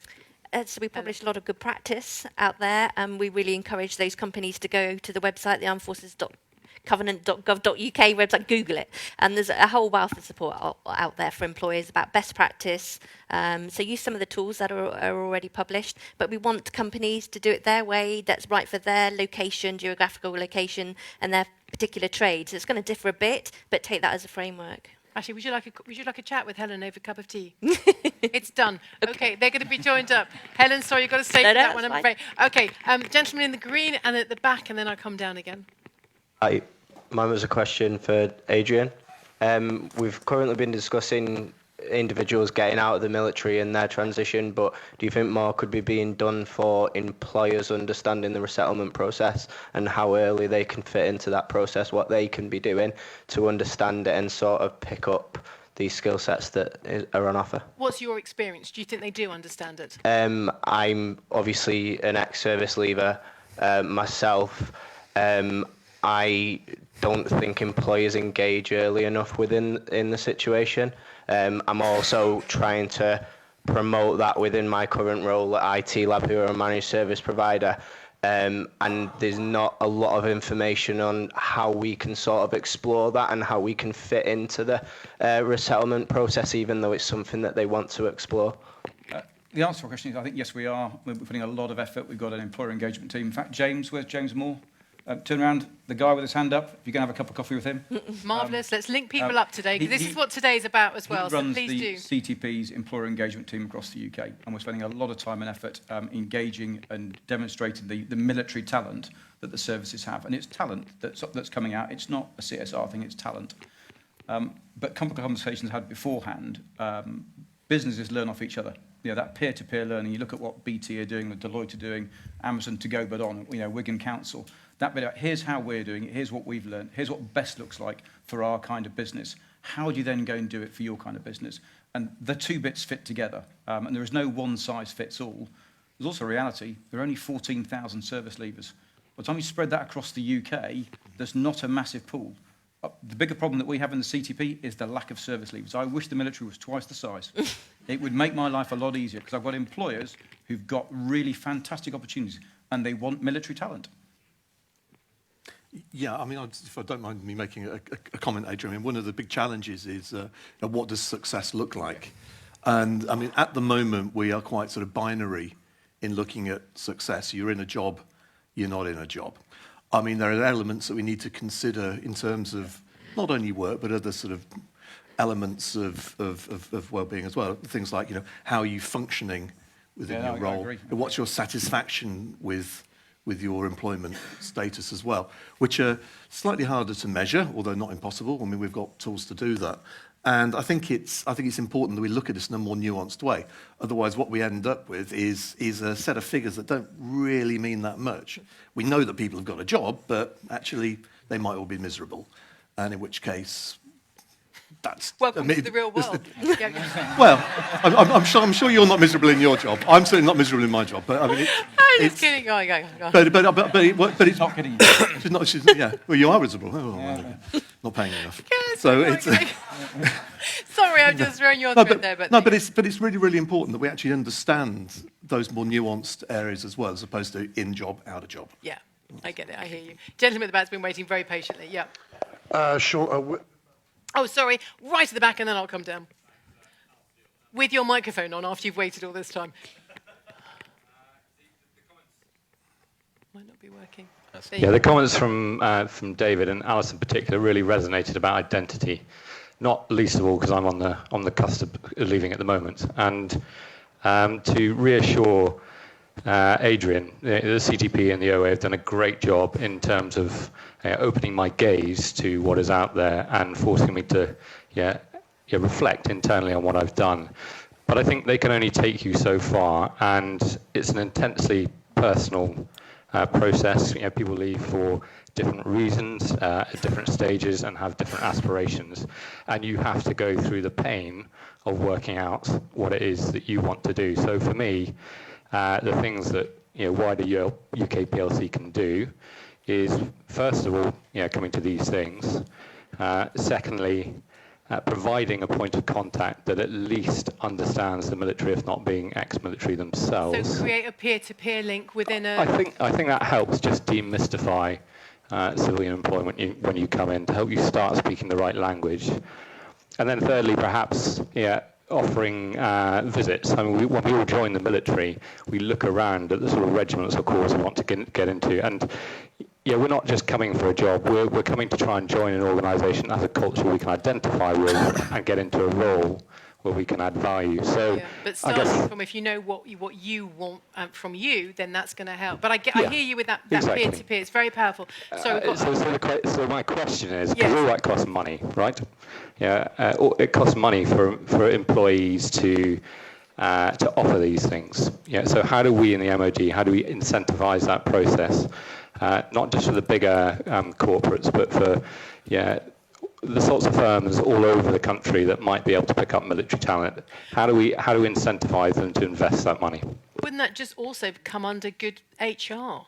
I mean, for anyone coming in, to know where you're coming into, am I going to add value to this organisation? Should I go elsewhere? I might ask myself the same question. Yeah. So.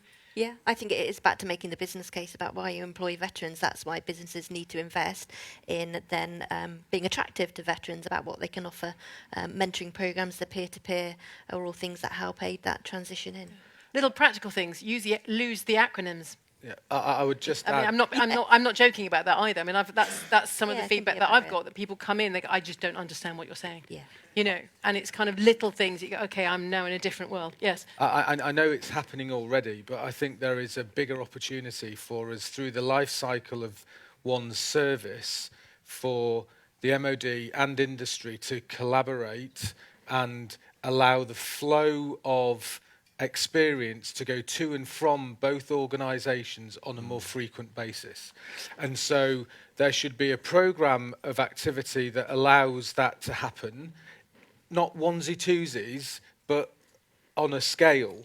And I understand that, in the past that might have been resisted because, the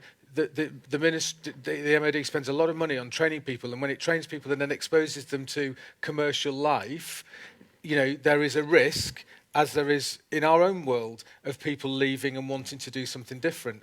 However, there is also a reality that actually it can promote people to stay in the military if you're showing them what it's like outside, and they become more confident while serving that when they do leave, they will transition successfully. So we are doing some things exactly how on miserable that. we are. We've got a programme called the Enterprise Approach, which has been developed over the last few years to make it much easier for people to go in and out of industry in the armed forces.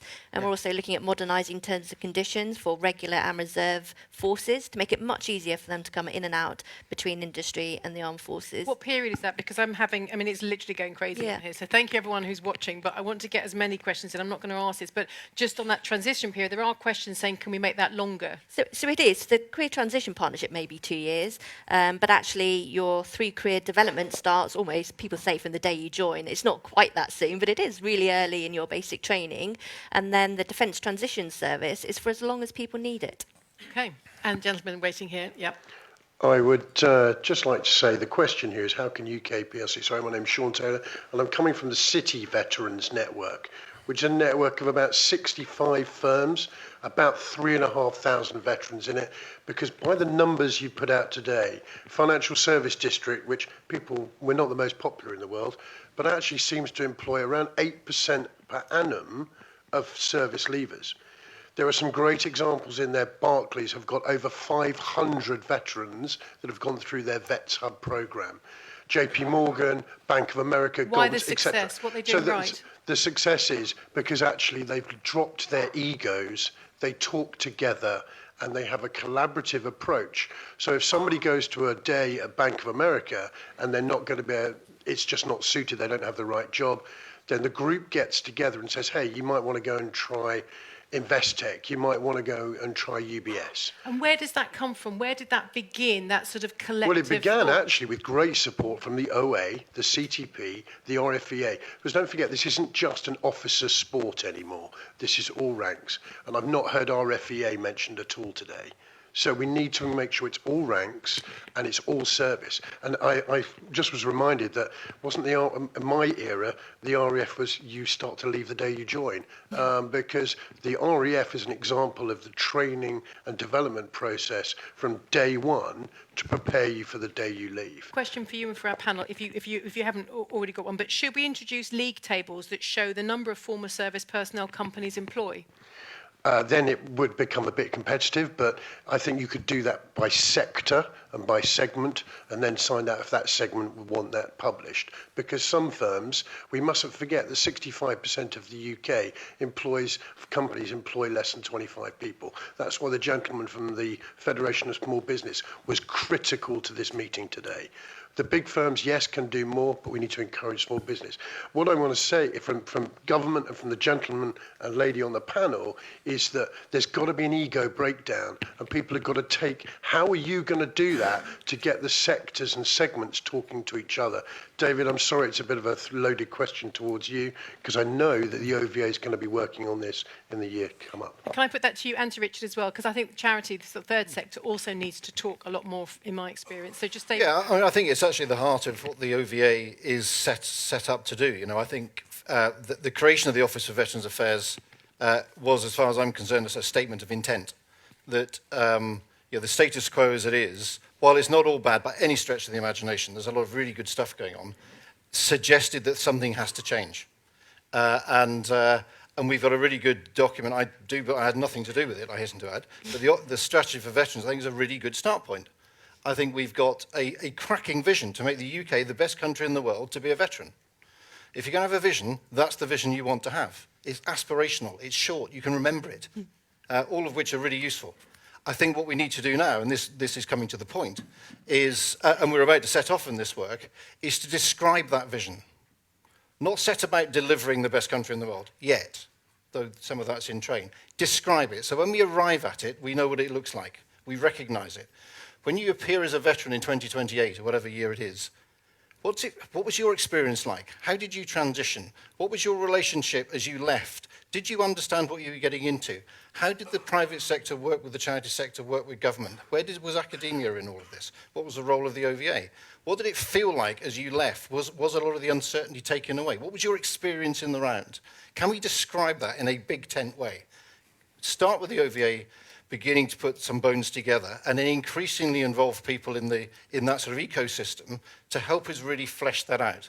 And I think if we can do that, that I hope would be a vehicle to align the multiple parts of that ecosystem around a common view of what the future should look like. Because we've all signed up to it, we've all contributed to it. It's a lot easier said than done. It's not going to be, wouldn't be a smooth journey, I know. But if we can at least agree where we're trying to go and describe it in the same language, we're starting in a good place. And I think that's absolutely the heart of what the Office for Veterans Affairs has to do at the beginning. And the last thing I'd say, though, just to finish off is, and I say this as a veteran rather than as director of the office, is I didn't, and I don't know anybody who did join the services in order to have something special at the end. We did it for entirely different reasons. It wasn't about being treated differently when you left. And I think we have to be really cautious, so I'm now putting my OVA hat back on again, really cautious about just creating special pleading, because that would be deeply unhelpful in lots of ways. And it really isn't, so I'm taking my hat back off, really isn't why we joined. Just But the a nation show of has a hands duty. who would agree with that, because I can see lots of people nodding. Yeah, okay. I had this conversation with my husband last night. Yeah. Okay, all right, yeah, brilliant. Thank you very much for that. Can I'm going to squeeze in just because I can't help myself, but can I just ask our panel, just so we just come back to this question of how can UK PLC be more collaborative and effective in hiring veterans? Your take-home thought of where we are, but what you would perhaps like to see done in more practical sense from your own organisations. Helen. Sharing best practice, using the networks, and being proactive about seeking all of that support and toolkits that are already out there. There's a lot already out there to help businesses, so to use it, but grow the networks and get your supply chains involved as well. So if you're a big company, national company that's committed to the covenant, then get your supply chains too as well. Great point. Yeah, I wanted to segue off David's point around if we're going to make this succeed, if UK PLC is going to make the best of the veteran for UK PLC success, we need to understand what dragged people to service in the first place. We can't find one name for all of us. Those of us that have served, we're all different on that spectrum, but something combines us. And the more I look into the community that I'm surrounded by, it is a desire to serve or to belong to something bigger than yourself or to replace a family you didn't have. You know, there is something about belonging to something better than you and bigger than you. And once we start to understand that, I actually went through Sean Taylor when I was entering the city, and he told me to fix my spelling mistakes and buy a briefcase. But once that actually happened. But once we start to understand why people joined the service, we can then understand how we best use that skill on the outside, because there is so much skill, but don't jam them into something for a statistic. You know, statistics work when you illuminate with an anecdote. And how many troop sergeants do we know with years of experience doing health and safety jobs that, yes, they can do standing on the head, but that is not fulfilling purposeful work for them. And so you're not going to get the best out of that person. You know, the city was always officer sport. There is so much skill in the other rank base that could be better utilised in a variety of different ways. You know, Alice's point around a corporal mentoring an MD. We need to understand that base, and that is a joint effort between the private sector, the charities, and the MOD, and then educating those service leavers in just how valuable they are. Not special, because to your point, we shouldn't have special treatment, but the skills we have, this is how they translate, this is how useful they are on the outside. And that could start at day one, but unfortunately I don't think it always does. So you see CVs, and you can't quite make out what they did, and we were soldiers ourselves because they're trying to hide it and make it middle management speak. Mm-hmm. Quick thought from you, because Quick thought from me. I think the responsibility, there is a duty, I think, on the nation at large to look after people who've served. And I mean by that, there's a role for us all to play. I think it has to be done with the veteran at heart, and not about badges and ownership. it's not about government or charities or the private sector or who you work for and your organisation. It's about the people who have served. And I think if we can create an environment where we align around that with those sort of values at their heart, we're starting in a good place. Thank you, Adrian. I think we talked about it a bit. It's about this peer-to-peer learning between businesses and sharing, and how do we take and harness that peer-to-peer learning, and then from a C2P perspective, how do we take that peer-to-peer, that best practice, and take it back to, again, keep educating the service leaver so that the gap between the two is less. And that to me is the bit, and we're working very hard on that. We haven't got it right yet, and it will keep changing. We'll keep chasing it. But that peer-to-peer learning and then educating back in, to me, that's the key bit. Yeah. Well, I think mine probably reflects what the panel said already, but I mean, a lot of it's around, I think, co-creation and collaboration between different organisations.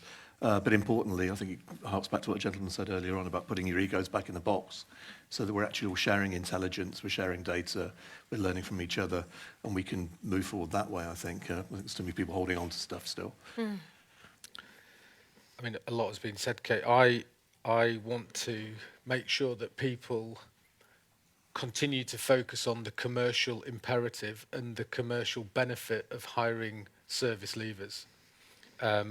We'll deal with all of the corporate social responsibility aspects in the proper way, and that will never stop. But let's think about the commercial imperative. I'll give you an example. This is a long game that we're playing here. This isn't a short fix. In my organisation, we've hired people into the organisation. And as I said earlier, we've seen those people leave our organisation as well and go on to be very successful in other organisations where they have collaborated and they have engaged in a peer-to-peer manner. And guess what? They've also come back to us and said, I need help with this in my new organisation, and I'll pay for it. And so if you're trying to educate your own organisation about the value in it, well, there is a commercial imperative to do it. And the long game, it will play out. I'm absolutely sure of it. And these people will and do create careers long term in different organisations and are tremendously successful. And there's so many examples of it. There is no one fix, though. There's no playbook for this. People talk about the individual. I think it's really important the individual understands what they have to do, but let's support the individual when they need it. And I think if we do that, we'll have a material impact on the service leaver community in all manner of ways. Well, on that, I'm going to say thank you, and we're going to go for tea. And those of you who did throw your hands up at that last point, we can come back, and I promise you we will. But we're going to take a break now, give you the chance to have that human connection that we've just said is so important to collaborate. Can I have you back here at 22? Is that all right? 22, please. Thank you.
So thank you. Mitch, I need you. Can you bring everyone into order? I thought everyone would be here, like, all I had to say is 22. Is that what you expected? No, go on, do it. Shut up! Yeah, marvellous. Stereotype there, okay? Hello, by the way. Hello, sorry, I had a chance to say hi.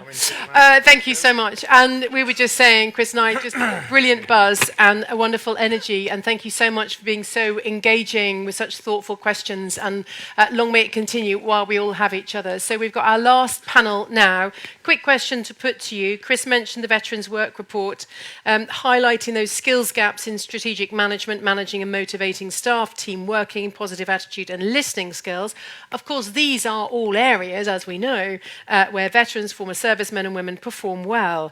So which of these then is most important to your organisation? Strategic management, managing and motivating staff, team working, positive attitude and listening skills? None of the above.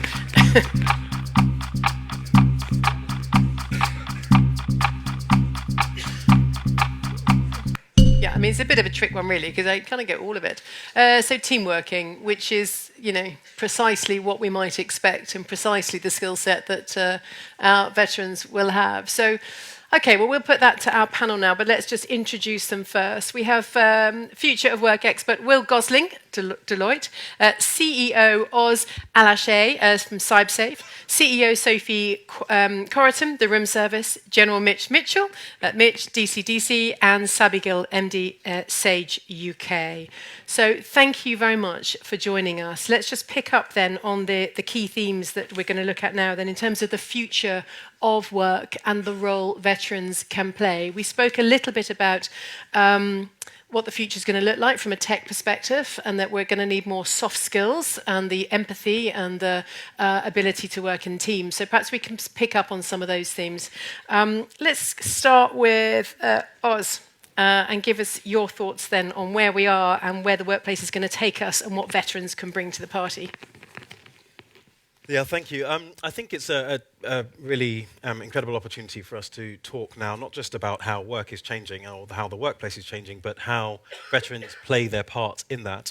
One of the changes that is often being discussed, I work in the technology sector. I run a cybersecurity and data analytics company, a software company. So one of the things that we grapple with as a community is where are we going in the future and what kind of people do we need to service that? The answer is, of course, people struggle to answer that in any way, shape or form, other than a few really key things. One of those things is a growth mindset, people who are really comfortable with an accelerating pace of change, and people who are really comfortable with the fact that they don't know what the future holds, and actually they will simply evolve as the situation evolves, and they will make the most of the opportunities. People who are agile enough to accept that actually you may not be the smartest person in the room. In fact, if you are, you're probably in the wrong room. And of course, anybody who's served will recognize, as I did while serving, that that's your constant state if you're in the right place. So I think the future of work will bring together a number of things. Those things will be accelerated by technology, please be in no doubt. So what we also, I think, need to become very comfortable with as a society is this idea that actually technology won't remove opportunity, but will create more. And if you think about it as veterans, people who've served in the armed forces, regardless of the service that you served in, you were really quite comfortable being handed different bits of technology to do your job. Some of those things, to people outside, seem like really advanced pieces of technology, and to you just seem like a pretty ineffective rifle. And I think things like that we take for granted, but actually outside, and if you look at many of the challenges that veterans face, we sometimes become discombobulated. We get a little bit unstable about what is going to be outside. I think we should be more confident with our ability to deal with technology and changes. How would you describe your mindset serving as it is now as an entrepreneur? So I think as an entrepreneur, one of the things, and anybody who's running their own business or indeed attempting to grow a business will probably recognize this. You acknowledge every day as an entrepreneur that your job is to find a problem, focus on the problem, find people who can help you solve the problem, and then be really, really good at making sure that those people have everything that they need to do their job really, really well. Again, if you think about what we did as military service personnel at any rank, we did that. And I would therefore really kind of summarize my role as an entrepreneur and indeed my mindset as an entrepreneur as exactly that. I'm trying to put myself in the right room, which means I'm surrounding myself with people who are better than me at those things. Okay, we'll come back to some of those things, but let's pick up with Sophie then. Just a little bit about you, Sophie, for everybody, and your perspective in terms of the future of work. Sure, and then thank you very much for having me here today. I served in the Royal Navy as a logistics officer and then as a Royal Naval barrister for almost 20 years before I was medically discharged, and started my own business in the creative sector, an e-commerce business. And the world that I've moved into could not be more different to the armed forces. But the skills that I use on a daily basis are not. The skills that I use on a daily basis are exactly the things that the armed forces invested in me to grow incredible skill sets. And I think the most important, which Oz has touched on, is the fact that every day as an entrepreneur you are learning new skills. Money is short, you have to do a million jobs that you can't afford to find somebody to do. And you are resilient and you're adaptable and you go for it, and you really, you're not afraid to take a risk, to do something new, and to teach yourself something new. And I think that in the Deloitte paper that we've all seen, there's talk about the difference between transferable and transposable skills. And I think that's really important for both employers and for service leavers to focus on. It's not about your specific skills that are transposable, but it's about your broad transferable skills, your communication skills, your strategic thinking, your resilience, your adaptability, and you can transfer those into so many different sectors. There's a heavy focus here on perhaps tech or industry or cyber, but my experience is that the world is a huge place, and the types of industries and sectors that veterans can very happily and successfully move into is enormous. Does that come naturally, though? And I'm just going to ask both of you as entrepreneurs before I take this on, that I think, one, there could be a perception that actually having served, that the growth mindset might not be there. It's actually, there might be a stereotype, there's a fixed mindset, because there had to be in terms of following orders and getting the job done. So that's my one thing. And clearly not everyone can be an entrepreneur in Civistry either, so it takes a certain type of person. So I guess my question is, do you think that there is a perception that there is that every service leader will have the growth mindset that you're talking about? Or might they think, well, they've got a fixed mindset actually from being in the military, and how do we counter that? I think absolutely that there is a misconception that you're far more narrow than perhaps you are. And I think that the responsibility has to lie with the veteran or the service leaver, whichever term we want to use, and it has to lie with the employer. And I think also with the MOD to educate veterans in the potential that they have and how they can transfer those skills. But I think also veterans, we touched on it before, have to be self-motivated. We're not victims. We don't want businesses to do everything for us. We don't expect to walk out and just walk into a job without having done any work ourselves. And I think it's really important for the MOD to engender that in service leavers and for us to take responsibility for our own futures. I wholeheartedly agree with what Sophie says. I also think that it's particularly interesting. You know, the reality is that not everybody who leaves the military has a growth mindset. But more importantly, unfortunately, lots of people outside of the military don't expect people who leave the military to have a growth mindset. I don't think that's a particularly difficult narrative to change. There's only 15,000 people leaving every year. The reality is that actually, in many ways, we are faced at the moment societally with a huge challenge that the military is well placed to support, both as a nation and also as a global community. And that requires people with growth mindsets to step forward. So, can you explain that to me then? Yeah. So as a journalist, I'm going, okay, I'm now like, what's the line here So, that I can then sort of go off and tell, if I'm following I know it? we're avoiding the word. I'm amazed we've got this far without describing the word of the moment that's for us as a nation. But the fact is we are about to go through a transition as a nation. And actually even forget that particular transition and just look at what we're going through globally as a group of societies. There are a series of transitions that need to take place. The discussion around sustainability and climate change, what we do with technology and how it moves us forward, what this means for individuals. All of these conversations that take place require people who basically say, actually, I don't have the answer here. I'm going to look outside and see where I can get it. Bring together the people who can. The military is all about bringing together teams of people, groups of people to achieve particular tasks and missions. Some of those missions are kinetic. Some of those missions are very far. Somebody earlier on asked a question about what can people bring that's soft skills Stick your hand up if you had to write a lot of reports when you were serving in the military and tell me how that's not transferable. I don't think we should be having to look so hard to find transferable skills, yet we are, because we all focus on the really interesting stuff.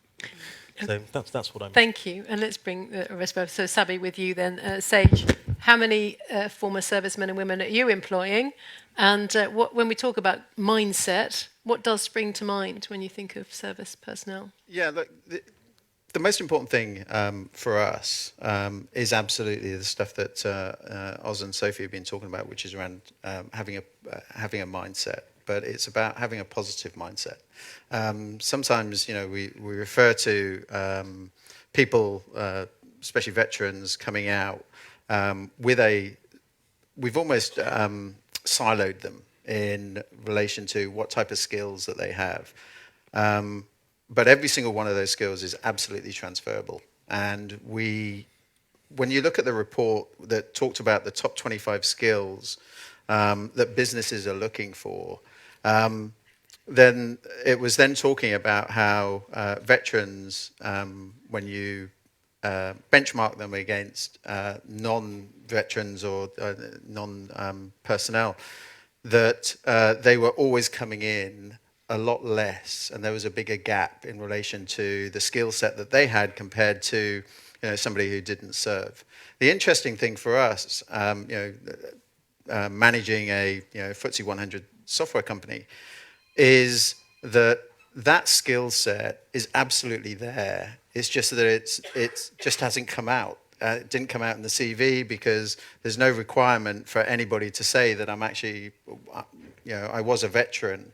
And it's not until you really train individuals and people to ask those questions and those leading questions that can take that information and then be able to link it to that skill set that we're looking for.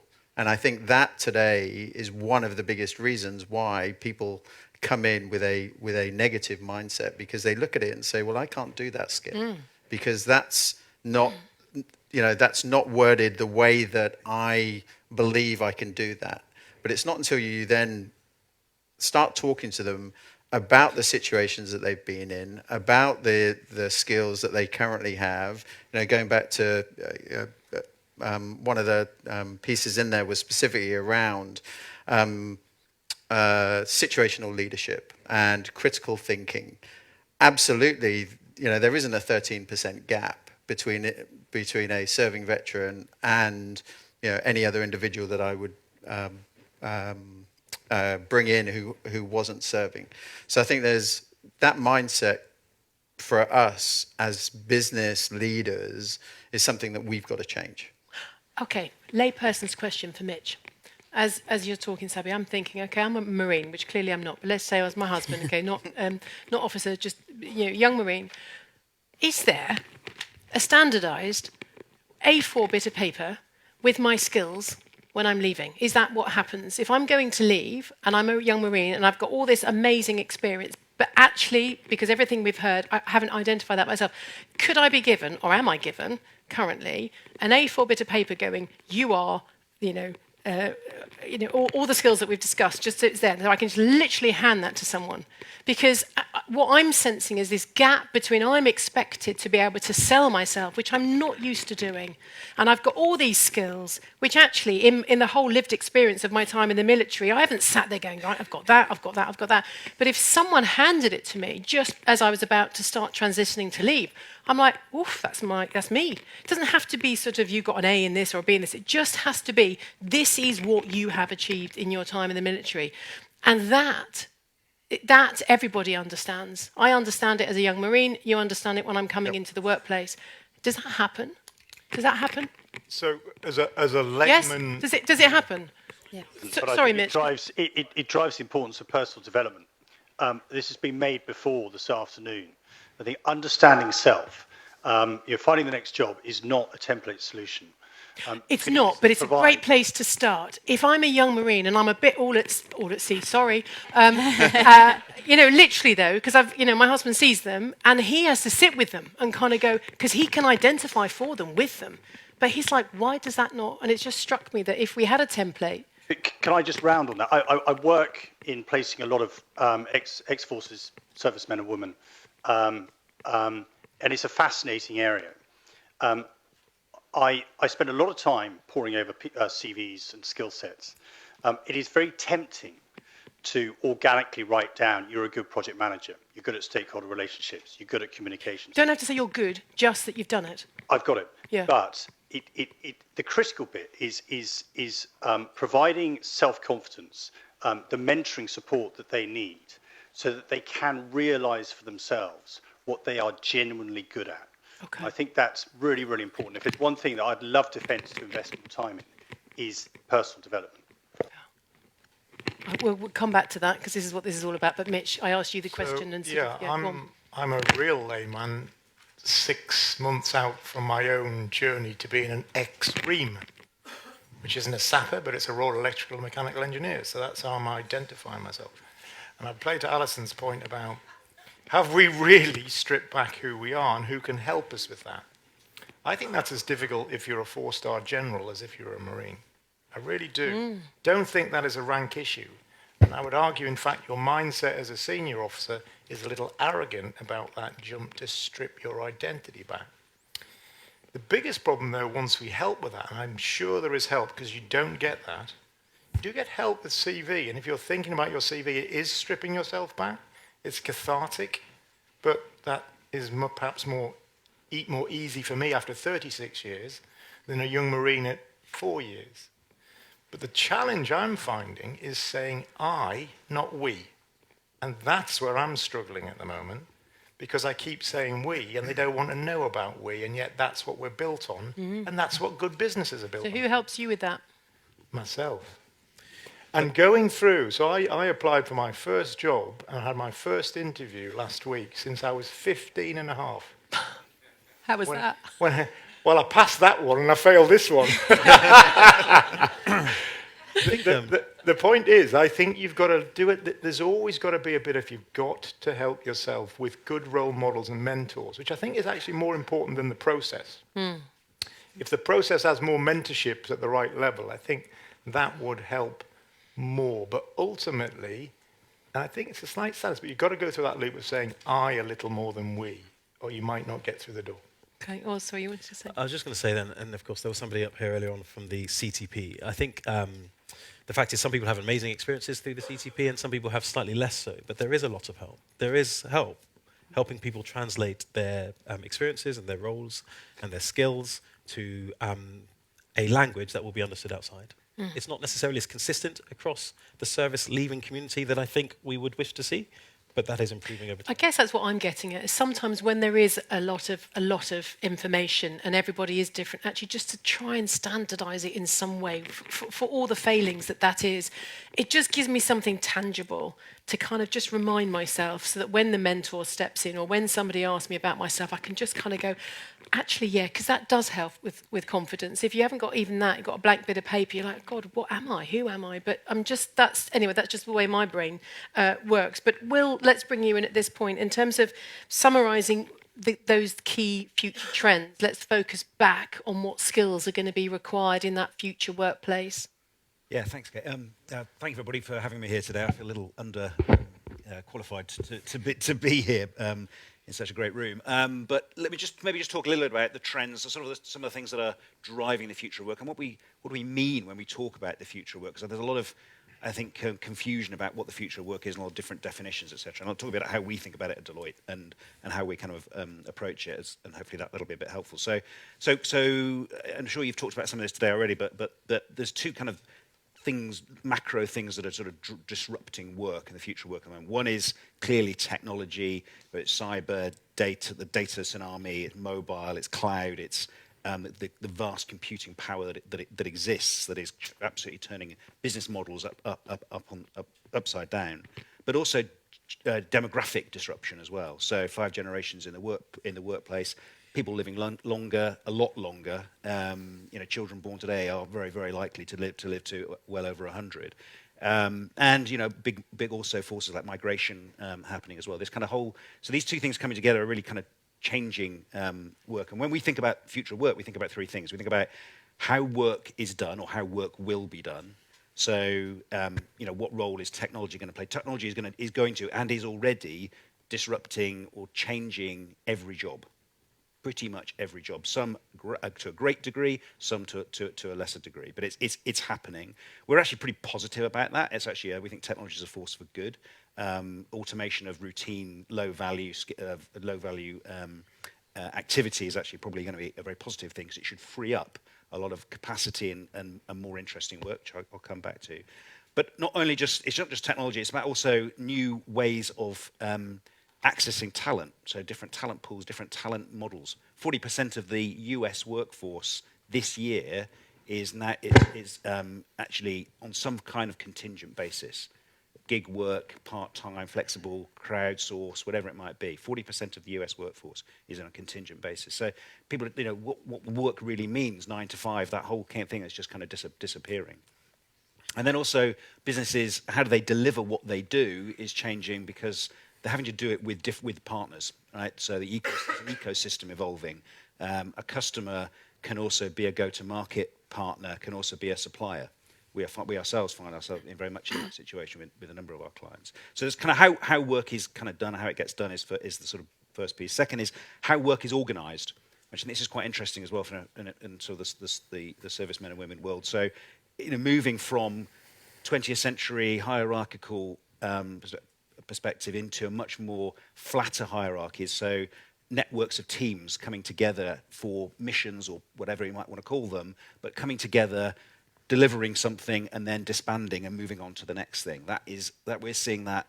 You see it very much, of course, the software businesses, the tech giants have always, and the startups have very, very much driven that. But you're seeing that absolutely go mainstream now across many, many traditional organizations.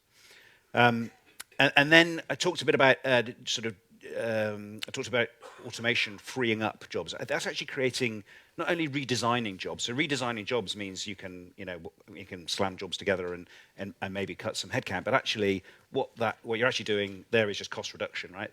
It's when you redesign work and actually think about work as a unit of value and bring different things together from across the organization that you couldn't do previously because technology enables it. That's when you create value. And I think that's really, really exciting. And then I talked about people living longer, the whole concept of lifelong learning. And I think this is a really interesting, again, thing for veterans coming into the workplace is having a learning mindset and actually knowing, and this is something I think is a meta skill that all organizations need to think very hard about, is how do we teach people how to learn? And learning how to learn, I think, is a really, really important skill. So that need to, as the half-life of skills continues to get shorter and shorter, how do we help people relearn and continue to relearn through their career? And therefore, I think this is interesting clearly it's something important for servicemen and women coming into the workforce, but it's sorry, my phone. It's relevant for everyone. This is something that I think is important for all people in the workforce at the moment. Thank you. Sorry, I was going to ignore it. I was going to I'll leave it into my pocket. So it doesn't. And then the third thing. So how work is done. It's a value thing. That's a value. Got to take everything while you can now, eh? It's Deloitte anyway. So and how work is experienced. And this is what's the experience that people have at work? How do you retain people? How do you make sure that they have an experience that they enjoy, that actually they drive motivation from and development. So that's the sort of definitional piece. I'll pause there because there's lots of hooks and things. Well, there are, and there's lots of points. So I'm going to come to everybody on the floor just a second, but I want to, and hello to everybody who's watching live, because we've been amazing engagement, and thank you very much. So some of these are just sort of thoughts, statements, but I think it's worth just bringing them in before we then come to the floor, and some questions in here for you guys as well. Alan McDade on Facebook: employers who source the recruiting process to third-party agencies need to know if the agency understands if service leavers' skills fit the roles, which I guess has to be a given, of course, but maybe it doesn't happen. I'd like to know how we make information more readily available about hiring veterans. It's all too much word of mouth. How can, and this is the question then, I'll come to you, how can large technology organizations focus the free public training, and actually, Sabi, how can large technology organizations focus the free public training they currently provide to specifically upskill veterans? So maybe that's one for you, Sabi. And then let me just make sure that I've done justice to everybody. What is missing is a translation service and a brokerage between service leavers and employers, perhaps we could have a service leavers milk round, which I quite like. So let's get your thoughts on that. And then can we have some specific questions to the panel? Sabi, I'd like you to pick up on that question. And there was also something around culture, which I'll try and find, so because I wanted to bring that to you. So let's open it up. Can I just pause for 1 second? Where's Chris? There you are. With your permission, can I just take this panel and we'll just go into the round so that we'll kind of go it on? Permission granted. Marvellous. Good answer. Marvellous. Okay, where should we start? Gentleman in the green, gentleman here, and then gentleman here, please. And can we have questions to the panel? And then I'd like to ask you to pick up on the questions that I just raised from our outside audience. Okay, yeah. Hello, I'm Krista Massey from IT Lab. I've got a question to the panel. I've written it down to make sure I say it right. So from experience, I believe that there's a slight judgment from people still in the military towards people choosing to leave before their full service is completed. Do you think this would have an impact on individuals understanding their own personal skill set? Do we think that existing service personnel, both peers and management, could play a better role in making individuals understand their skill set and what they have to offer for when they're leaving? Who would you like to put that to? Miss? Yeah. Just checking. Chris, I'll be perfectly honest. If someone who was in your chain was not supporting you as a service leaver, shouldn't be in the organisation because it's a value issue. It's looking after their people going out. So if you found a bit of this culture that I think is very values-based about teamwork and trust, and they haven't supported you through service leaving transition and afterwards, I think you've got a problem with a little part of it, because this organisation at the heart of it, I don't think is about that. It's about supporting people in, through and out, particularly servicemen and women supporting servicemen and women and out. So if you've experienced that, then I'll tell you what, I'm sorry, but it's something wrong in a part, not the whole, I would say. Okay. I wondered, just picking up with you two, what was your experience then in terms of prior to leaving, and how much help did you get? Well, I might be the odd person out here, by the way. Despite the fact it was only nearly 5 years ago, 4 years ago, it still feels like a long time ago. Actually, a lot happens when you, of course, decide to switch and change, do something else. And my experience was wholly positive. It was wholly positive, although I fully acknowledge I took quite a lot of responsibility for what I was going to do myself. I didn't make the most of the opportunities that were presented by the system, and there are some great opportunities, but I was very supported. I think it's quite strange. You know, we want a culture that values our people.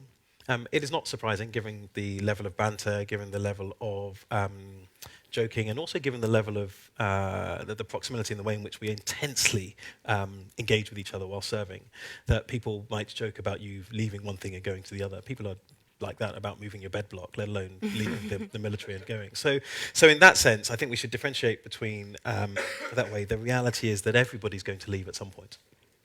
And everybody knows that as well, whether they want to engage it or otherwise. I got so much support, both internally and externally, from people who had served or were serving. And if you can't find it by knocking on one door, maybe you need to try another within. Yeah.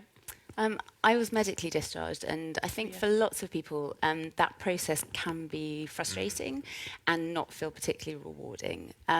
But I think, in direct answer to your question, I think it's easy to misconstrue the service wanting to keep you because they value you and they don't want you to walk out the door, because they've invested so much in you, and you're part of their team, with them not being interested in your future and helping you forge that future. But I think it's very difficult as the leaver to sort of understand that difference and find the help where you need it. But I would say, from personal experience, I've had so much support outside the military from other service leavers, and I think that's something that we've not touched upon yet, is when you take a service leaver or a veteran into your organisation, you don't just get an individual, you get a massive network of military people who cannot do enough to support you and help you. And for me, that support has come through Heropreneurs, and I think the same for Oz, a fantastic organisation for service leavers who are setting up their own businesses. But there are loads of other charities and organisations that can offer you that support. Okay, now who did I say next? Oh, God, I'm sorry. But over here. This gentleman, that was it, yeah. Hello, it's a question for Will probably on this one. So the future of work and the role veterans can play, I think it's on two things, but where you were saying about the macro effects and where it's all going, backing up Oz's intro there as well, I think veterans, in my experience, are able to, it doesn't matter what industry they're going into, but can deliver that effect that needs to be done. For all the good reasons we've spoken about today, I'm not going to go over it. But if veterans genuinely are able to deliver that, and I have seen it and would like to think I'm part of that as well, but in small capacity, far more so because of their motivational mindset and the way that industry's going, and the fact that because it's a change, they're able to adapt to that changing mindset and the changing environment. Why can we not, do you think, put data sources behind it? I know there's a bit in the paper that Chris mentioned earlier, but can we not work together, as we're all here, to do more on presenting hard data on deliverables that would then mean that veterans understand more about what they've got to bring, but also employers can see hard facts on why veterans are good for their business? And I've used veterans because it's up there, not necessarily because we've all agreed on that term. When you say data, you mean just tasks delivered versus other people as an industry, as a cohort compared to non-veterans. I mean, it won't necessarily be stark, but I'd like to think there's a lot to be said for it there, and you could cut it and slice it however you like. But I think if we had that sort of foundation, we can then give credible data to exactly what you're talking about, and it helps both veterans and employers. You've hit, I think, on actually a challenge that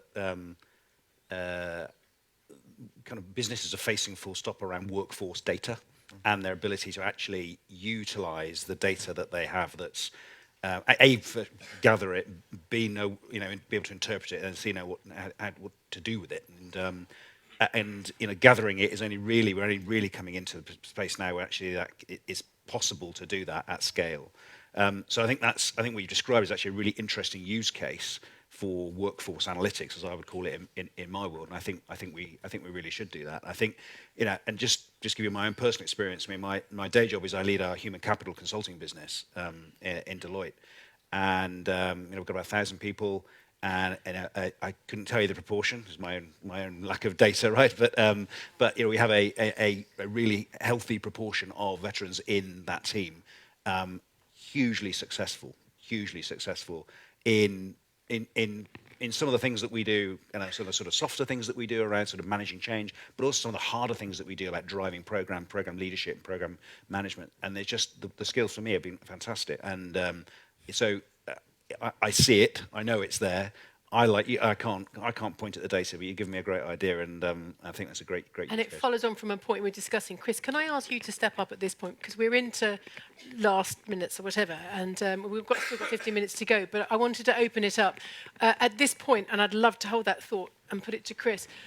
This is the bit where we're going to, get stuck into whatever you would like with our panel here. But also, if you have a question for any of our previous panelists, I'm going to ask Chris to then sort of direct them, because they're on the front row and they can sort of take it. But just so that if there's anything that we haven't covered, but picking up on that point, because I was just saying to Chris, given what we have in the room today, which is pretty special, and I can feel the energy from it. And I think one of the big values that we know actually happens at these sorts of events is, as much as listening to our esteemed panelists, is actually by having you all in the room together so that we can link you up directly with those people directly.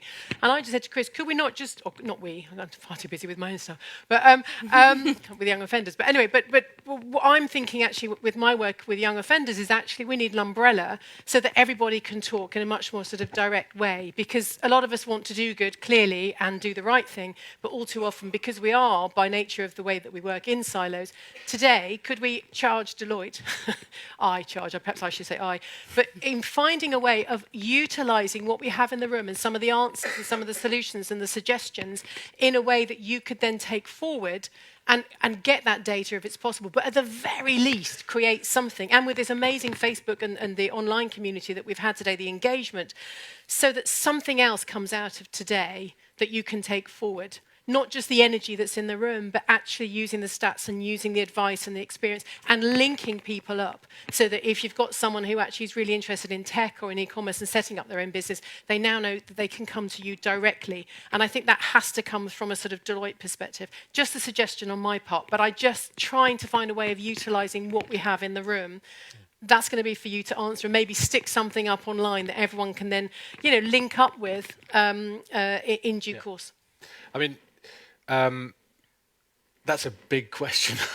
By the way. I only do these big questions. But I've got to say, to the point on data, we recognise that point, and that's why we did the veterans work, the first report, the second report, the films, trying to broker that debate, get that data out into this community and wider, because that's fundamental to organisations, if we look at it through that perspective, understanding the value that veterans can bring. So we're committed to continuing to do that, and we're committed to continuing to push this debate forward with everybody in the room and everybody not in the room as well, importantly. I think the other thing that I'd like to just say, Kate, on that is that if you're already doing something in this space, continue and do more of it. And share it. And share it. Collaborate. We've heard the word collaborate extensively through the course of the day. So do that. But also, for those organisations that haven't started to do something yet, just start.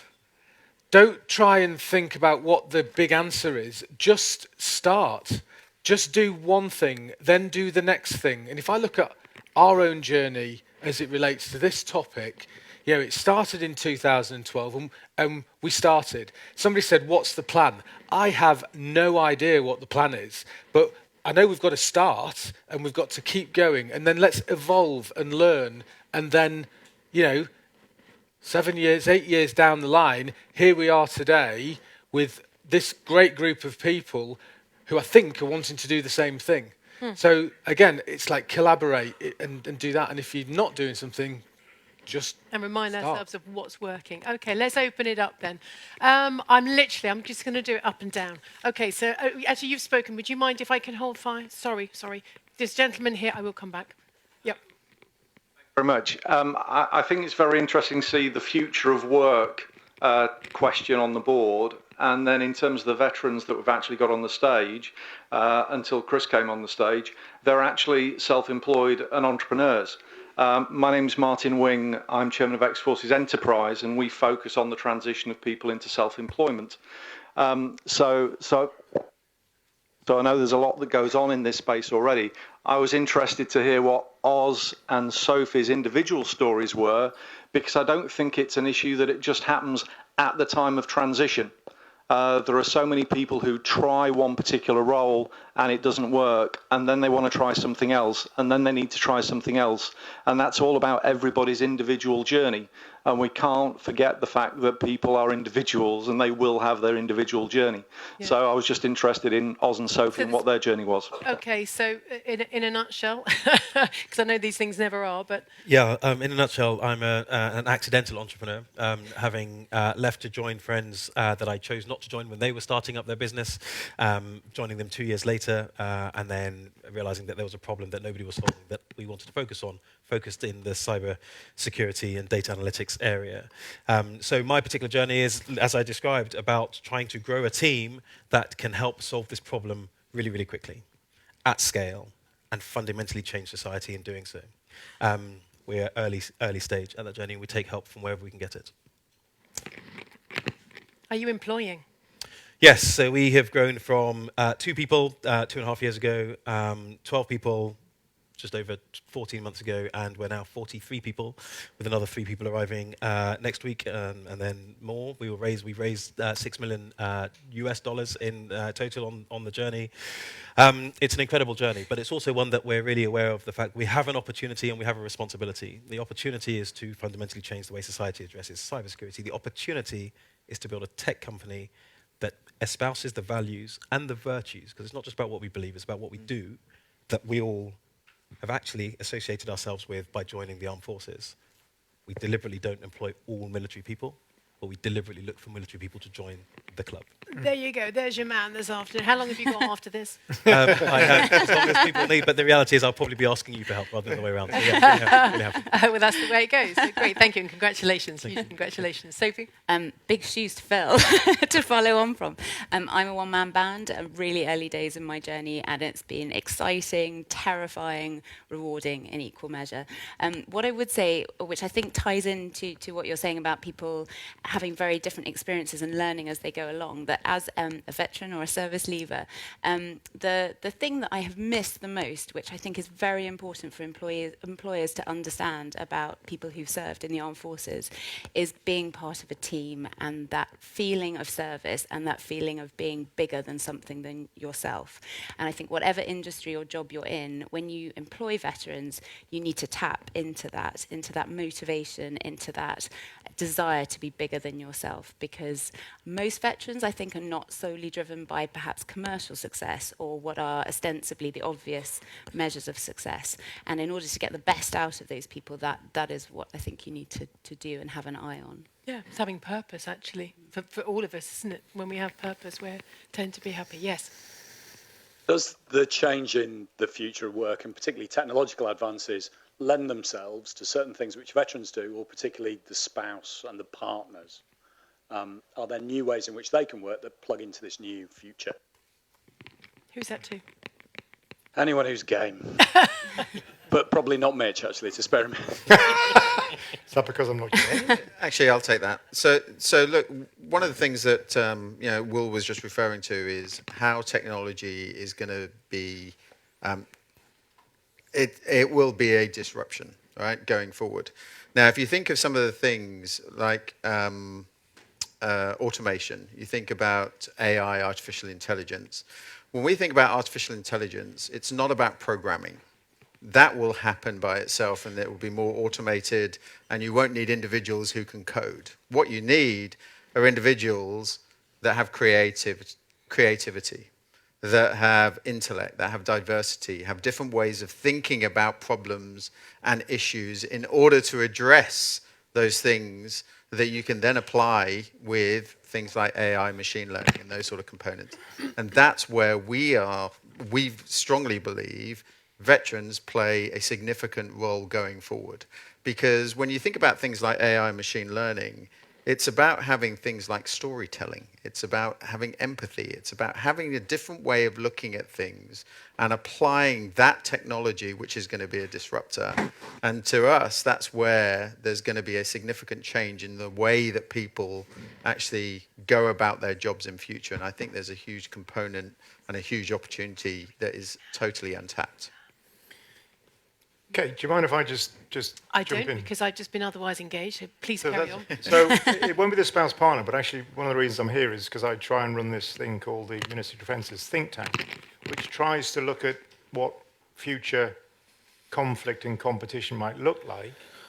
And I think some of the trends through that perspective are going to be exactly the same trends that business sees. But I think there's a few nuances on what Will said from a defence and security perspective we're going to bring out. First thing is, the best way I've seen of capturing this that links this is this phrase, coping with uncertainty in an age of radical technologies. If that's not the armed forces of the future, it's today. But in 30 years' time, that will be on steroids, as it will in business. Come back to the automation issue in a minute, but that is fundamentally going to change the armed forces you see today into a radically different human-machine team. Totally different. But the point is, until you get to singularity, when robots can think like humans, humans are still going to be very central to that. Because artificial intelligence doesn't get context. Humans get context, and in the military world, context will remain everything for what we do in the battlefield, whether it's the air, sea, cyberspace, or wherever. Important. Touch on a few others. Demography and the challenges for the armed forces.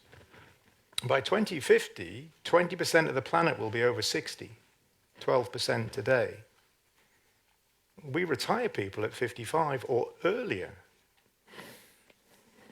impairment, autism, obesity, they are going up dramatically. They're not going to change, but there's plenty of roles in the armed forces that will be earning medals in desks, fighting in cyber and space and the like. It's a different workforce. Human empowerment.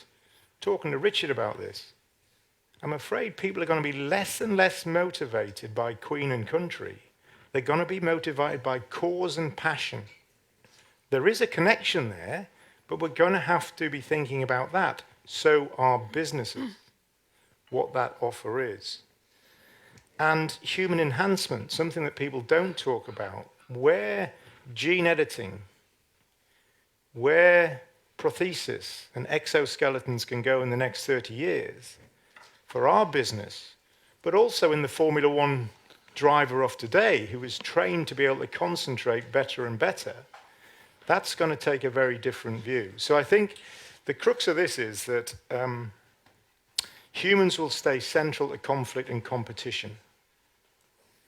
But we are going to be in a competition with others for those skills that both of us need. We mustn't compete. So this idea that Helen put across, that this enterprise approach between business, the third sector, and defences is important, yes, but we've got to get it on steroids. We haven't even solved that for the nuclear industry that is desperate for those skills today, and it's going to be more a competition.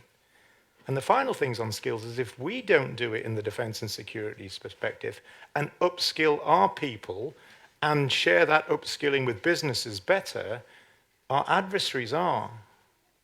Russia's got an amazing culture of mathematicians and technology and are driving forward on that. They are gene editing and DNA checking all of their armed forces military by 2025. China is putting 9 billion over the next 4 to 5 years into machine and brain interfaces.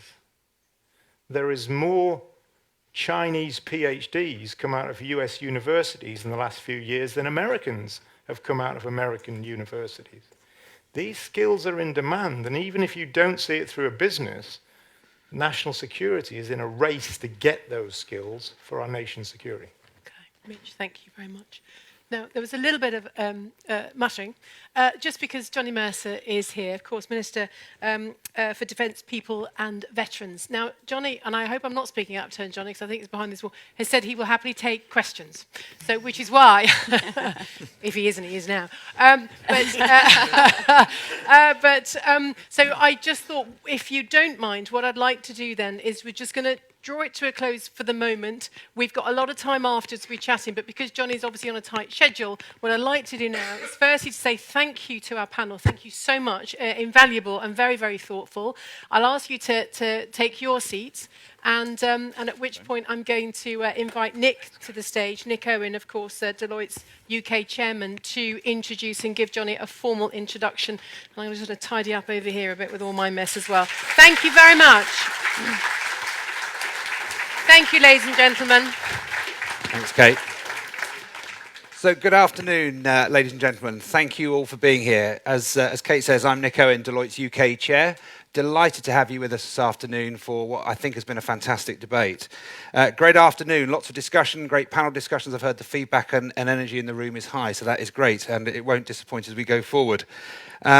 I hope you'll continue to share some of the thinking and discussion of today after you leave here. Share it through friends and colleagues, share it on social media, share it in your companies and organisations, and just try and give life to this conversation beyond today. I'm sure you all will, because you're here because you're passionate about this topic. So just before I introduce Johnny, a couple of thank yous. Firstly, most importantly, thank you to you, our audience. I think we've got an overwhelming response to this afternoon, and it's been great to have you all here in the room participating as fully as you have. So thank you, as I say, to you. Thank you also to Kate. I know her style. She once emceed a partner meeting for us, which was highly entertaining, and I'm sure it will have been no different for this afternoon as well. So thank you again to you, and thank you finally, but not least, to Chris Recchia, our partner who leads this initiative inside our firm.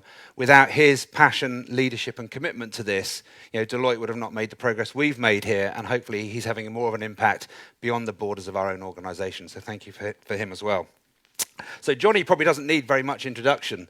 As Kate says, he is the minister with this area of responsibility, both in the MOD and in the Cabinet Office. We're delighted to have him with us this afternoon. He is on a tight timeline, and I do want to give him the chance to be grilled by all of you and to take some questions. So he has got to be out of here, I think, by about 5:10. So I'm going to hand over to Johnny now without any further introduction. Johnny.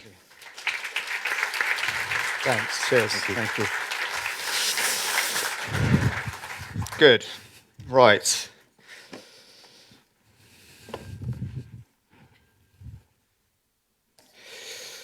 So usually in these things, right, I absolutely hate sort of standing up and doing a PowerPoint. They're dreadfully boring. But now I'm a minister, you see, I actually have to read what's in front of me. I can't make it up. But what we will do, which is what most politicians do, what I will do is take some questions afterwards, all right? So about exploring some of the narratives I go through. I'm afraid there are a few slides. They're incredibly simple. But hopefully it will give you a flavour of what we're trying to do. So, look, thank you very much for inviting me along today to make some remarks. And a huge congratulations to people who put together the events. I know these things don't just happen, and I think it's a really important event. It highlights the positives in veterans in our country, which is something that is really important to me personally. As someone who left the military to go into politics to improve the plight of our veterans, I must be honest and say that at times I have struggled to bridge the gap, if you like, between the serving community that I left and the veteran community as I found it in the real world. And I'm afraid, absolutely determined to kind of wage war on this perception that veterans are damaged by their service. It can have seriously damaging effects. I'm aware that this is a crucial area that the Office for Veterans Affairs needs to tackle, and we are going to. The vast majority of people are greatly enhanced by their service, and today is a very worthwhile remembrance of that. Okay, so on the screen is the vision set out in the strategy for our veterans, published at the end of 2018. It's a really important document because it sets out the collective ambition of all of the governments of the United Kingdom. Okay, so any of these areas we're interested in, they have to go out to the devolved administration. Please don't underestimate the scale of the challenge in this regard. It also sets out the principles by which we would approach our veterans, those factors which are important to our veteran community. And of course, here today, we are focusing on employment and work amongst those factors. To my mind, this is a good piece of work, which has injected a positive, shared sense of purpose into our work for veterans. It remains the foundation piece of our ambition for veterans and for the UK government. And it essentially fulfills that mandate that I want the United Kingdom to be the best place in the world to be an armed forces veteran. It really is that simple. The MOD has, over the past year, consulted far and wide on how best to implement this strategy. Many of you probably responded to that. And tomorrow I will be publishing the government's first action plan, setting out the first stage of commitments we are making. There will be much, much more to follow over the coming weeks and months. For me, my view has never changed. Veterans care was the defining reason I chose this career. You will know that I think there are some wonderful providers of care out there in this country. You will also know that I do believe still too many fall through the net. And you will also know that I believe that ultimate guarantors of veterans' welfare in this nation should be the nation itself, on behalf of whom these sacrifices are made. So this Prime Minister has created the first Office for Veterans Affairs. For the first time, a part of government whose whole being and purpose is to think about and champion veterans in government and bring together and fundamentally realign veteran services and change our perspective on them. To ask not what we are doing for our veterans and kind of marking off our homework in that regard, but completely changing the perception and asking how does it feel to be a veteran in the United Kingdom in 2020. We've put the office where it needs to be, in the Cabinet Office, so that it can pull the levers of government to really drive forward the realisation of this vision, because we want to see a step change in both the government's approach to veterans and how our veterans are valued and recognised across the nation. And that's why we chose this event today to launch our response at Deloitte. So thank you again for all you've done and all the work you do to champion veterans. This nation's perception of veterans currently is wildly different from the reality, and I am determined to change that, and with events like this, I'm sure we will. I want to talk about a couple of specific roles of the OVA today, and then show a couple of things we've already done in a bit more detail to give a flavour of what we've been up to. So I do want to talk about this point first, though. The successful nature of being an armed forces veteran and the current challenges in this area when it comes to the current perception of my cohort in the UK today. The VET strategy is important because it's a positive document. What do I mean by that? The Armed Forces Covenant in general, okay, is a negative document because it says what we are not going to do, i.e. we are not going to discriminate against people for their service. This is a positive document. It outlines what we are going to do to start delivering on the commitments the Prime Minister, I and others have made to the veteran community. It is a start. It is not finished. There are things in this document that I would have liked to have seen, but are not in there. The perception of veterans is almost going to need a separate strategy of its own.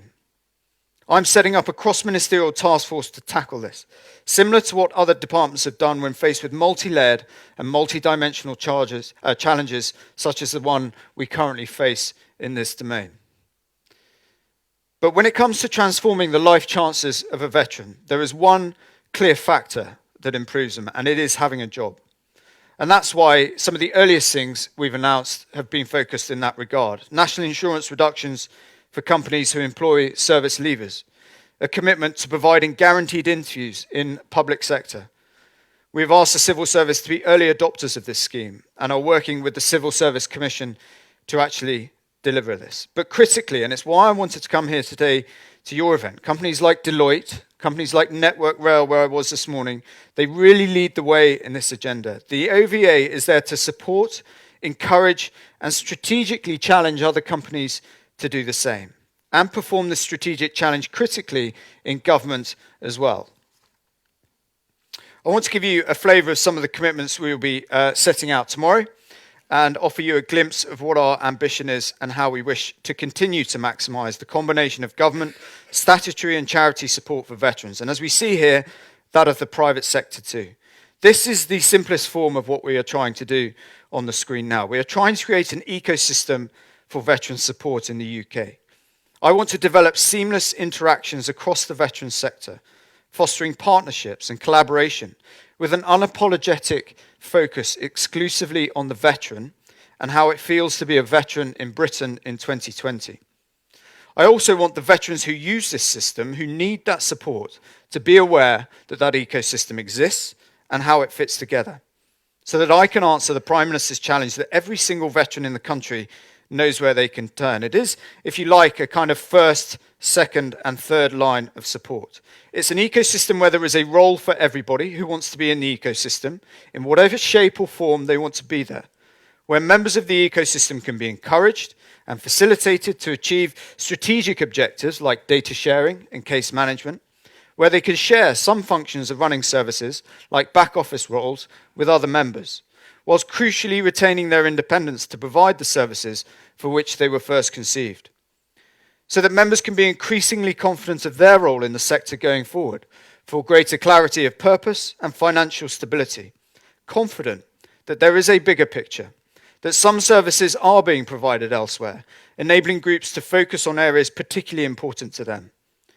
And that also, crucially, the British public donating to charities will have a much better informed view of where that money is going and how it fits into a bigger picture. As I've said, the single biggest factor that transforms those life chances of the veteran and their family is having a job. And so in this, there is an increasingly significant role for private and business sectors through the provision of high-quality employment opportunities, often with bespoke programs targeted to aid veterans into particular companies or sectors like we are celebrating today. So a key strand of what the Prime Minister has asked me to do is to ensure that any veteran he meets knows where to turn for help when they need it. Okay, so the government portal is going to have a dedicated site on the gov.uk website. Okay, this matters. It matters because it will codify and align all the services offered by government to our veterans in one place. There is a hell of a lot that goes on already in this sector, as you know. Living in some parts of this country is wildly different to living in other parts of the country when it comes to veteran services. This is all about levelling up that experience and forcing local statutory bodies to adopt best practice from their peers across the country. And this portal will enable us to do that. That strategic challenge I was talking about between government departments can be held to account through systems like this. Veterans UK administers the Armed Forces pension schemes and compensation schemes. It also provides a welfare service for veterans. We want to improve the way that veterans can engage with Vets UK and the quality of its services. As such, they will be at the forefront of how we want to improve gov.uk for veterans. I've been very clear to the Prime Minister that a new approach to our veterans from this government means a new commitment in terms of spending. And today I can announce that between June 2020 and November 2022, we will spend in excess of £30 million to replace all veterans' compensation, pension and welfare systems with a new modern technology which will transform the provision of veterans' services, but crucially, the experience for veterans. Our goal is to build an efficient and personalised digital service based on user research and accessible through multi-channels, including an app on your phone. We're starting with rolling out digital armed forces compensation schemes, enabling claimants to complete online, but recognise statutory and public services play only a part in the support system for our veterans. Collaboration between government at all levels and our charity partners, which collectively meets the needs of our veterans today and into the future, is vital. It is for this reason that the government, through the Armed Forces Covenant Trust, has supported the development of a Veterans Gateway, a platform which provides advice and support and signposts to charity providers. It is my view that the central government support should be based on these two pillars, Veterans Gateway and Veterans UK, but completely modernised and invested in for a totally different user experience for our veterans. I'm looking forward to developing the optimum balance between our digital aspirations and the services the Gateway provides. These conversations are inclusive and forward-thinking, and I would encourage all of our partners to consider joining them in the months ahead. Because ultimately what matters here is ensuring that those who need to access support know where to find it, whether they're government or statutory services or ones provided by charities. I'm not interested in duplicating work.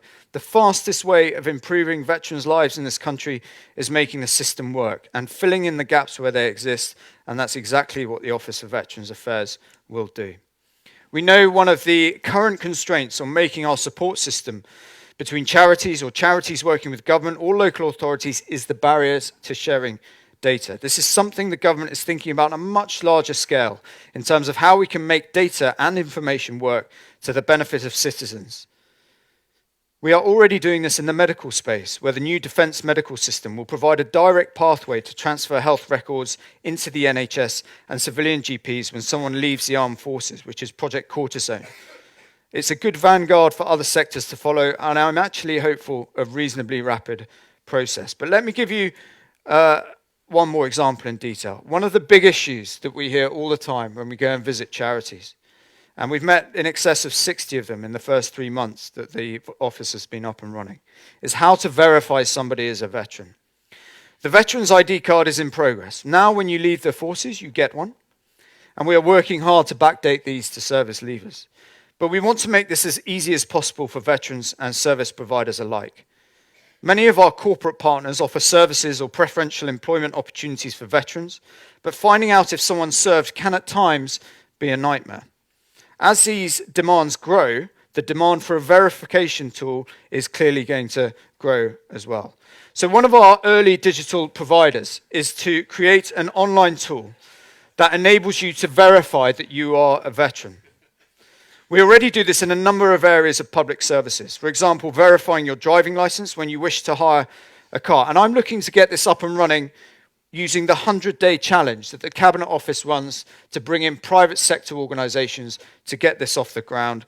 It will be a clear deliverable of basing this office outside of the MOD and in the Cabinet Office. I want to finish by saying this action plan we're publishing tomorrow is just the first stage in a step change in the government's approach to veterans. I'm clear that we are going to fundamentally change the experience of being a veteran in this country, but I am totally ineffective on my own. This is a collaborative journey and everybody is invited, and many of the organisations in this room have a huge role to play in that. Thank you for all you are doing for veterans. In particular, I want to come back to why events like this really matter, something the consultation highlighted again. We talk a lot about support for veterans, and this usually refers to those who do need extra help in their transitions. But the reason we are here today is because of the fantastic contribution veterans make in your workplaces, and therefore to our economy. The skills, the training, the leadership, and drive we've heard today. We want to celebrate and promote all the amazing things veterans bring to our society and our communities. The Office for Veterans Affairs will assume this as a priority role in changing the perception of veterans. From those who seamlessly fly after service and championing their stories, to looking after our most injured and sick in body and mind who need a huge amount of support. It involves everyone, it is for everyone, and I would like you all to buy into this vision. This nation's veterans care has come a long way in recent years, thanks largely to the incredible sense of duty and service of so many in this country who simply believed our veterans deserved better. The response to this strategy therefore marks the beginning of the government assuming her responsibilities to support, encourage, grow and nurture the work that so many of you have done already. And I hope it is the beginning of that step change in provision to our country's veterans that has been overdue for some time. Thank you very much.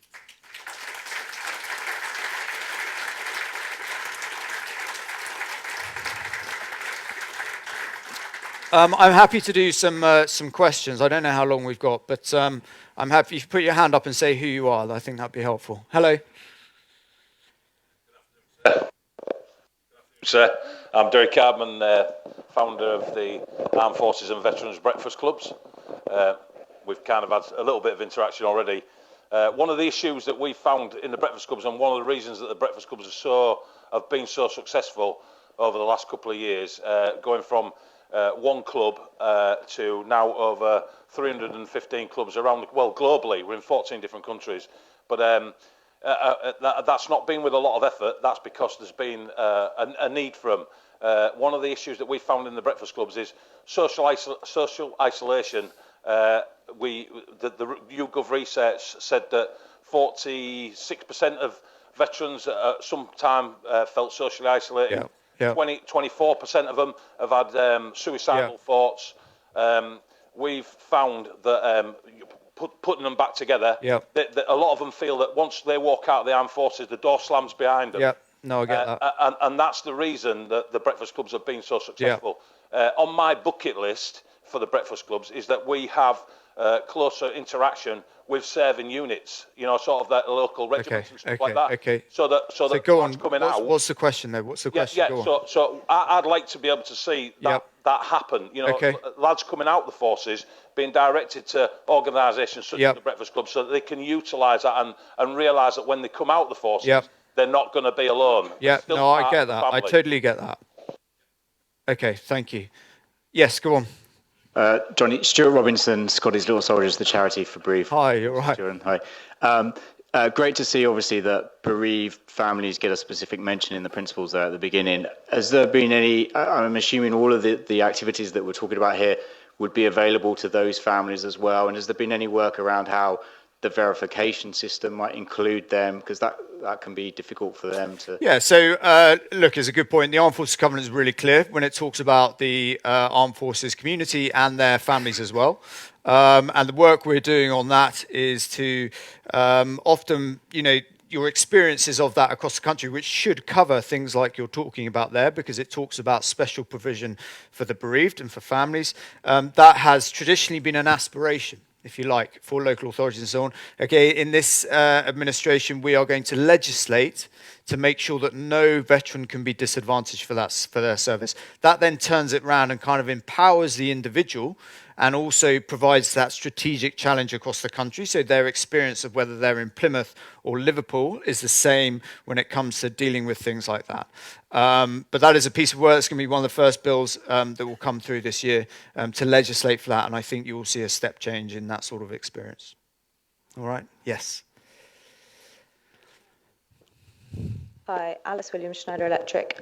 One of the things we noted today was that we've got a coalition of willing businesses in the room. Is there a mechanism or an idea of a mechanism like a business advisory group for the Office of Veterans Affairs? Yeah, so every month, okay, we're meeting with different groups, whether it's businesses and local corporate, not local, but corporate groups, families and veterans, and one of junior serving soldiers. We do that every month because, you know, some of the best work comes from the private sector, and some of these schemes like you've seen here with Deloitte. I mean, you've got the city groups, you've got us with Network Rail this morning, and we really want to highlight and champion the pathways that they've generated for really talented service leavers to go into their professions. It's quite good in some areas because, you know, they'll know people who've served in the signals or wherever it may be. All the guys I met this morning at Network Rail all kind of knew each other when they're in service. What I want to do is open that opportunity across the field to everybody. So it's not just, you know, the usual, no disrespect, cavalry officers getting a job down in the city, right? But actually, it's kind of we both came bottom of the same course in the military. It's all right, but kind of leveled up across the country, right? So it's a big part of what we're trying to do, and do get in touch with us and plug into it. It'd be great to get Schneider there. All right? Yes. I'm Andrew Jackson. I'm founder of Salute My Job. I'm also on the board of an American not-for-profit that placed about 8,500 veterans into employment last year. There are two differences that I would note. One is that the Americans are much more vocal, perhaps in a way that makes Brits feel a bit uncomfortable. But the other difference is that employers in the US are in the lead. And they're in the lead because they're incentivized to be there. How do we incentivize employers to work alongside government, and as you put it out in the veteran strategy, to work alongside the charity and the government sector?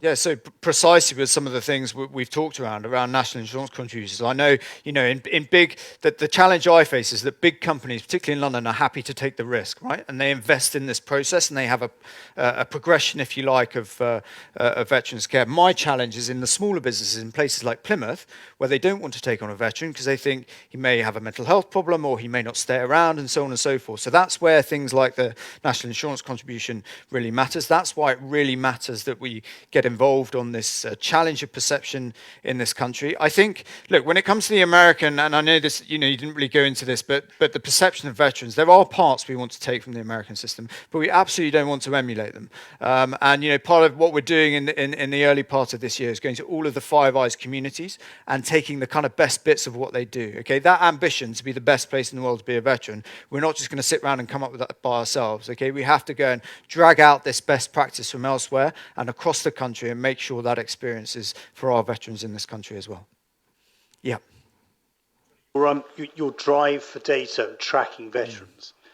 The Royal British Legion, I think 3 or 4 years ago, initiated their campaign, Count Them In. Are you now taking that forward in terms of the census next year? Are you going to use that as a platform to be able to track veterans? Yeah, so that is the intention, to get that question into the census.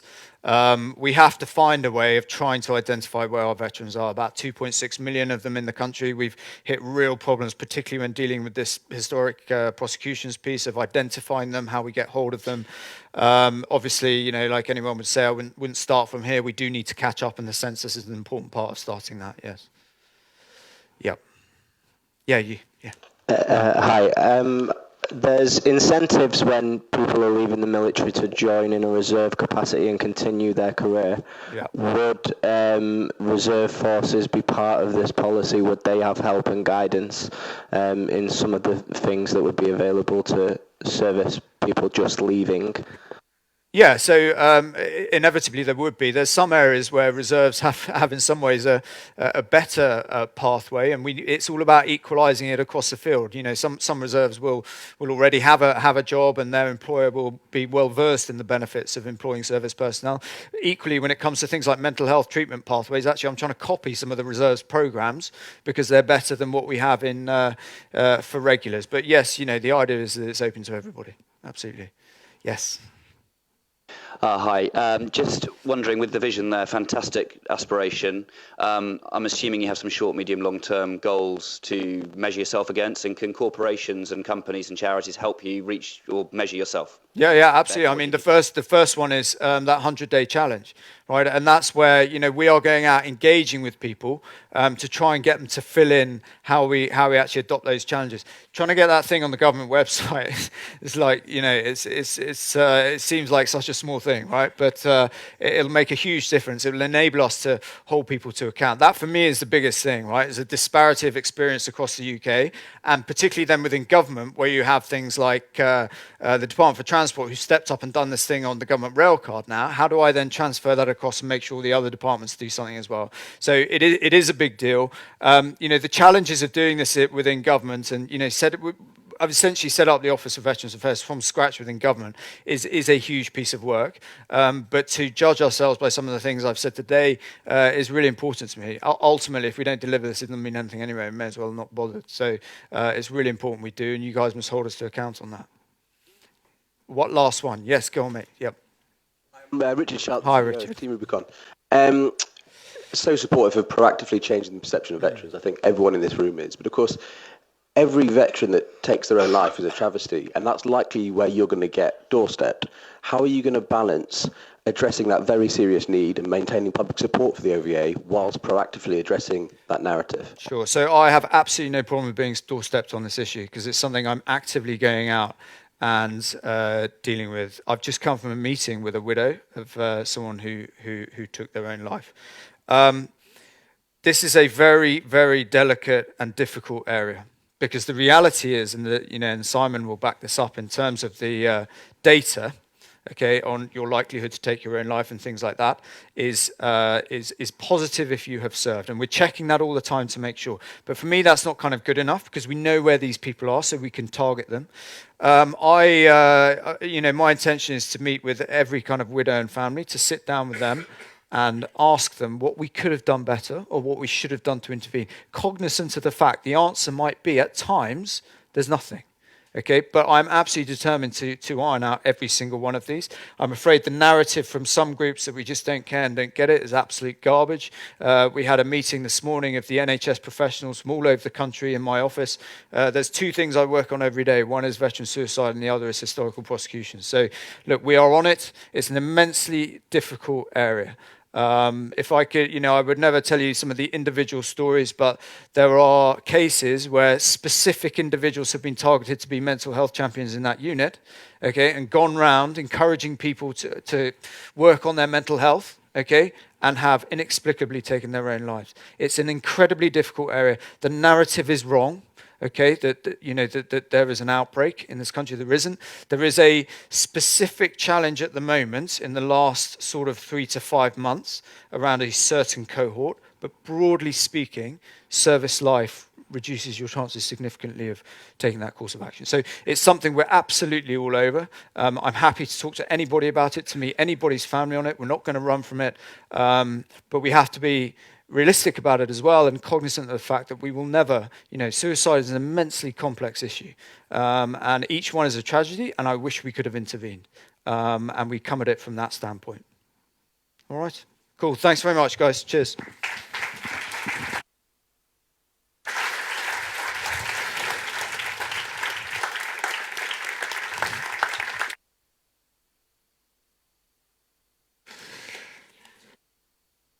Finish off.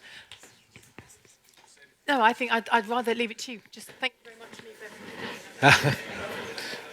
Okay. We are quickly, rapidly coming to the end of the day, and I don't want to spend too much time now saying goodbye, because I'm holding you back from networking next door. But what I would like to do is just try and leave people with just a few thoughts as we close the day. At the beginning, I talked about the purpose of today, and what we wanted to do was have a debate, create the conditions for conversation and dialogue. so that we could have several conversations in relation to the echo chamber that I kind of alluded to, talked about at the very beginning. My personal view is that we've been able to use the platform, use the room, use the panels to do just that.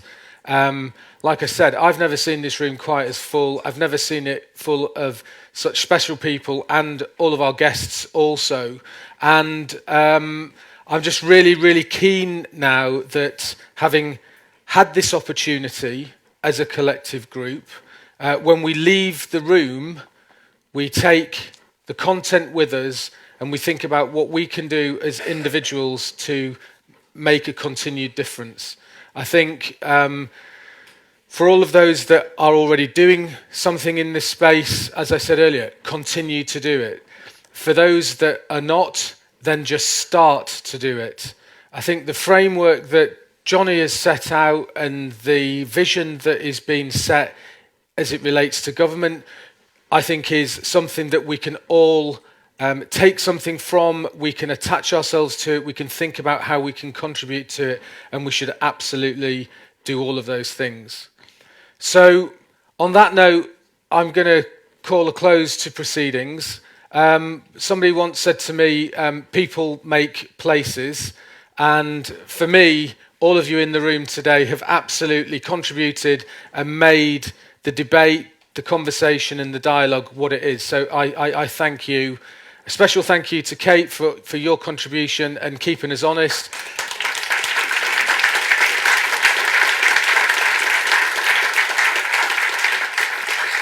I'm really sorry if we ran over time. We were pretty good. You kept us at pace, which was excellent. And thank you to all of the people that have contributed to the setting up of the event and the running of it.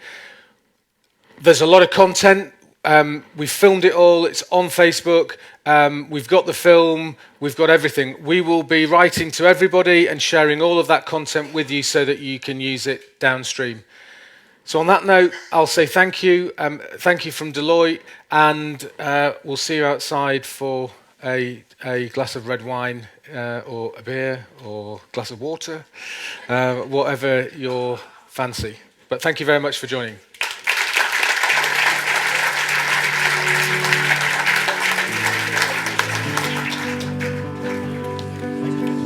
Hey, you were great.